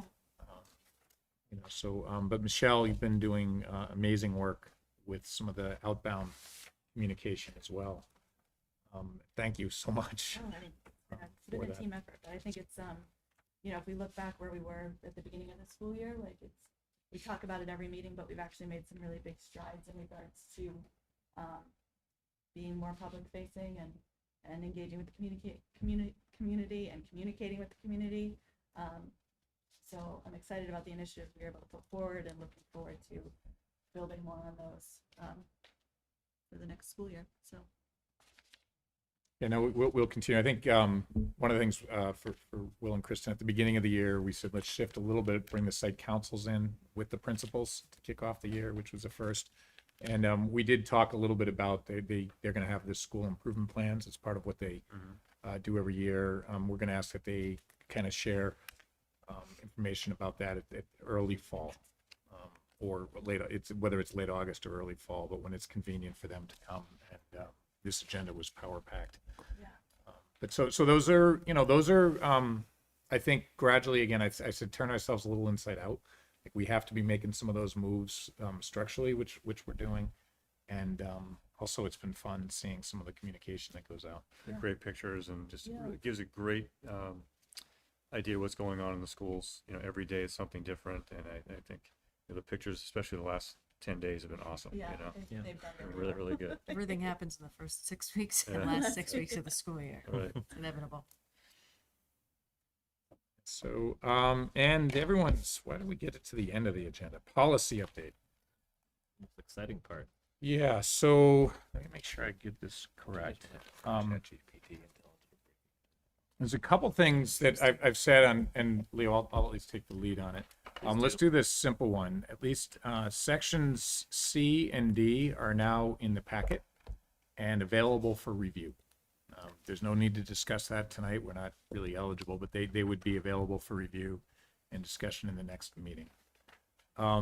Sections A and B, I want to just call out, there was a couple comments in there, and Dr. Marston, yes, Hope you plenty of we're going to have to go back to that, but there's a couple sections, AC, ACAB, BDFA, BDFA E-1, that where we wanted to get some input from either the superintendent or the administration. And I was going to ask for an update on that. Then there's also a couple areas that we may, depending, either carve out or we've at least carved out or need a little discussion. One of was section 80A, which is the school district goals and objectives. And I think when, Leo, if you remember, when we talked about that, there was also the discussion of the school district goals and objectives, and then are they reflected in the portrait of a graduate? I don't know if you remember that. I do Leo. remember that. And I think the conversation was, should we conduct additional review to make sure that that's fully aligned? And I don't know if anybody, if that came up, at least in the discussion that we had as a policy subcommittee, if it's not, it's not something we have to do. Well, I think if I recall, we did want the feedback, but one of the things is not to use proper nouns as part of that, like that a key portrait of graduate is a proper noun of a program. Taking elements of that program, elements to get our point across, I guess, around goals and objectives, so they're broad and withstanding, right? So I guess what I mean is portrait of a graduate could change, like could be portrait of, career of a graduate or life of something 10 years from now. So many of these policies are extremely old, right? We've found some things in here that. And we're also talking about this as part of the strategic plan process too. Yeah. I mean, this is. So I think that's, the feedback we were trying to seek, to what to actually include in a policy versus what's a planning item. So I'm looking for feedback from you guys. What is that? Not exactly sure what Yeah, you're what is asking, that? sorry. Yeah. So as we're in one of the sections is around the goals and objectives. Right. And If they line up with the profile of a graduate. correct. Well, and then just not to use those terms, right? Like just take the elements. We can't use the word graduate. We can use the word graduate, but I wouldn't use the term portrait of a graduate as a proper noun. We could use it as a regular description. This is our vision. That was the question, I think. Yeah, I I mean, think obviously the goal, everything's changing with the strategic plan. I'm sorry, I'm not sure what you guys are asking, but like this stuff, That's what makes this stuff so fun about policy. but it's all like, we're doing our 5-year plan, we're redoing the mission to get one district wide, like a lot of this stuff is gonna, what did we just say, July 19th, it ends with the Yep. public, so it's hard to, I think, line all this stuff up, like what you two are trying to do, like, cause we have a really, hopefully solid, well-aligned 5-year plan, a new mission statement and core values in what, in I September. think he's nailing it, right? I think Right, so what we he's have to nailing just is what sit should on be in this, the right? policy. To have a strategic 5-year plan every 5 years and review the mission statement every 5 years. That could be the goal and objective. Oh, I got you, keep it more, if I say that. Correct. Oh, I see what you're saying, yeah, Yeah. I'd be, Thanks. Look at you. who knew? But I think that makes sense, Leo, to just say that, because that leaves it more open-ended as we're always evolving and if we're always doing these 5-year plans. That makes sense to write it like you just said it, like Right. I every mean, 5 years we'll revisit our we mission. can put some emergency language in there, like, maintain for 1 year in the event that pandemic happens or something, but that'll never happen again. Do that, so, yeah. Right. But sorry, so I think very generic is fine, because we have it in other places, right? We'll have it all over the website, all of our schools. You guys to write it more generic for every 5 years. It's less about being generic, just being flexible so that the other things can be more meaningful. Sure. What are the other ones? Sorry, you said a couple other. no, so that's good. That's one that we can, and I don't think I'm gonna get ahead of ourselves, 'cause I don't think we're gonna vote on all of those tonight. I think there's one last element of this process that we think is worthwhile, which is to have the attorney I'll rewrite that. review any of those changes. Suggestion. But I think it's a good idea. Leo, that's great if you wanted to. I'll do that. Okay. So that would be modified just a little bit with the next round. And the other one we would table, I think, Dr. Marson, you were going to speak a little bit about ADF, which is wellness. Yeah, so. Our IDF, our wellness policy. So our wellness group met 4 times this year. It's rough. And one of their key things that they were working on was updating the wellness policy. So they met in November, in January, in March, and again in April. And then they met with the leadership team in May to go over kind of what they think the revisions of the wellness policy should be. So we gave them some feedback on that, and they put together a document that has the current policy and then some revisions on it, so it's easier to read. So we're going to bring that to you folks August or September, whichever makes sense. And because they've worked on that for the entire year, they want to make sure that it was just kind of to get it there tonight was just kind of throwing it all together. We still had some things we wanted to adjust on it, but they worked real hard on that this year. So we wanted to make sure that we brought it August, September for you guys to take a look at, and whether or not you want to approve it or change it or whatever. But they've done a nice job with it. And I can also, I mean, that would be good if we can get the timing in for those changes, but worst case, you would carve it out. So that's, look forward to that, because I think that there's some things in there that C2 would say we want to update. The third one on this, at least for tabling, it's a little confusing the way the document reads, specifically around BEDH, which is our public input policy. The PDF doc that was distributed has the old one as of, like, say, through December last year, and then the new one. That, I think, was just an error. We should have the current BEDH, and it would be as stands. So I think we're going to update that document. But I don't think we're going to have a vote anyways. So that'll be updated. And that again, BEDH and BEDHE. They were just in there. It's a little confusing because it points. So Tim and I talked about a cadence for going forward, whether it's because I think good practice is always to have your school committee attorney look at things before they become policy. So that after the first reading informational, during that time frame between informational and second reading, have the attorneys review and give feedback at that point. So that if there's any changes or recommendations that come in, they can be part of that second reading instead of kind of doing what we're doing now, second reading, and then have them look at it. Does that make sense? That's what we had talked about this week, that we would try to do that for the remainder of the policy.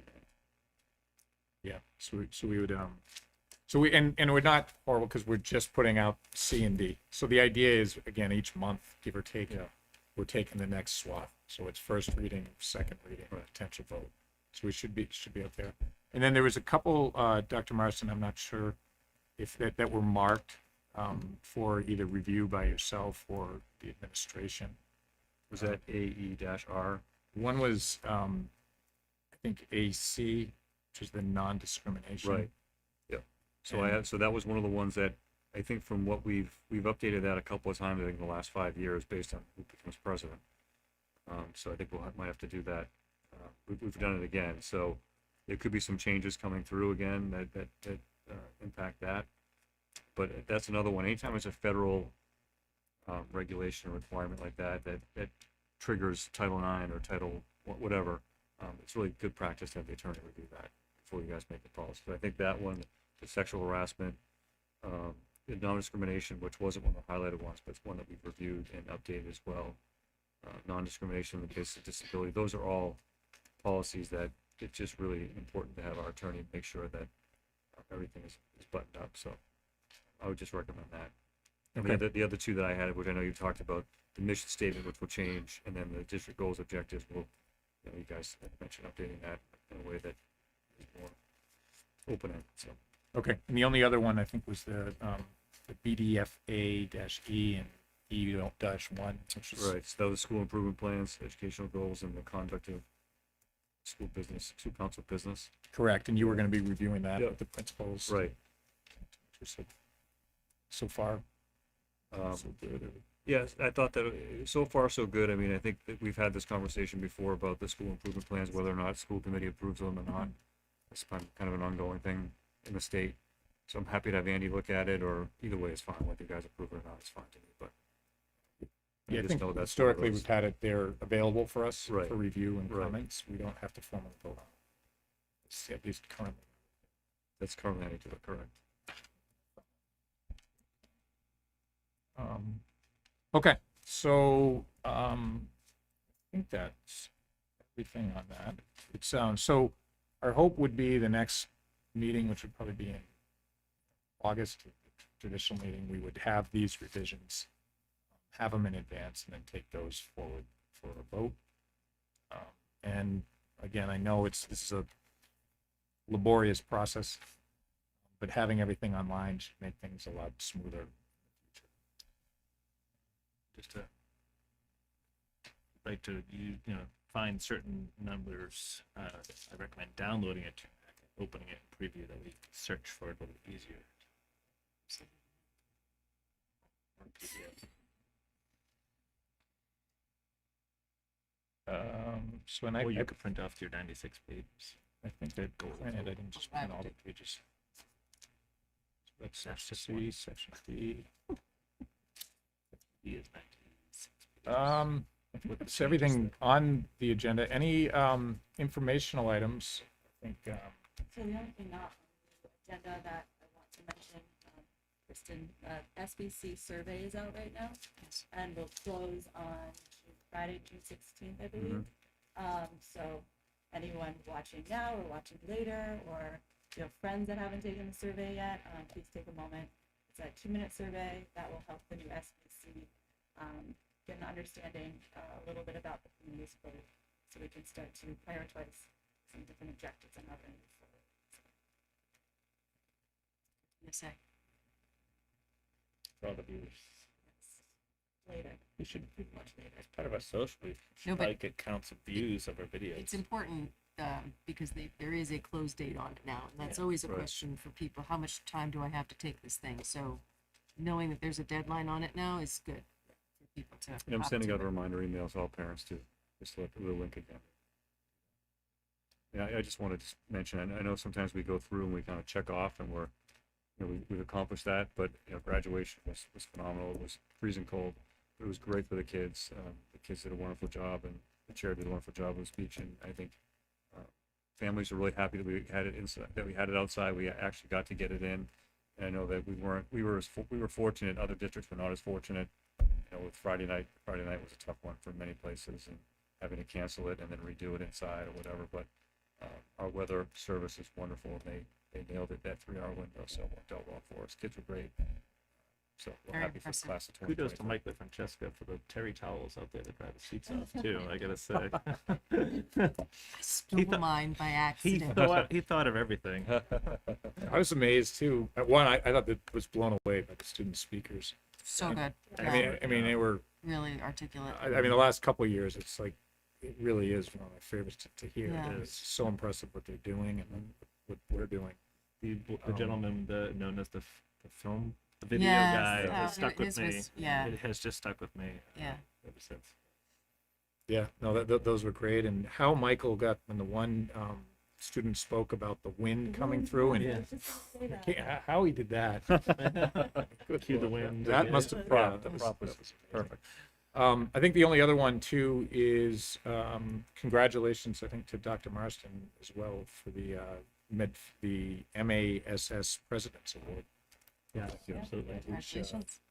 Which I think we had heard about, but I think when we saw, I saw the actual write-up, I was just, there were so many positive words that they described, and really it's the same Dr. Marston we see all the time.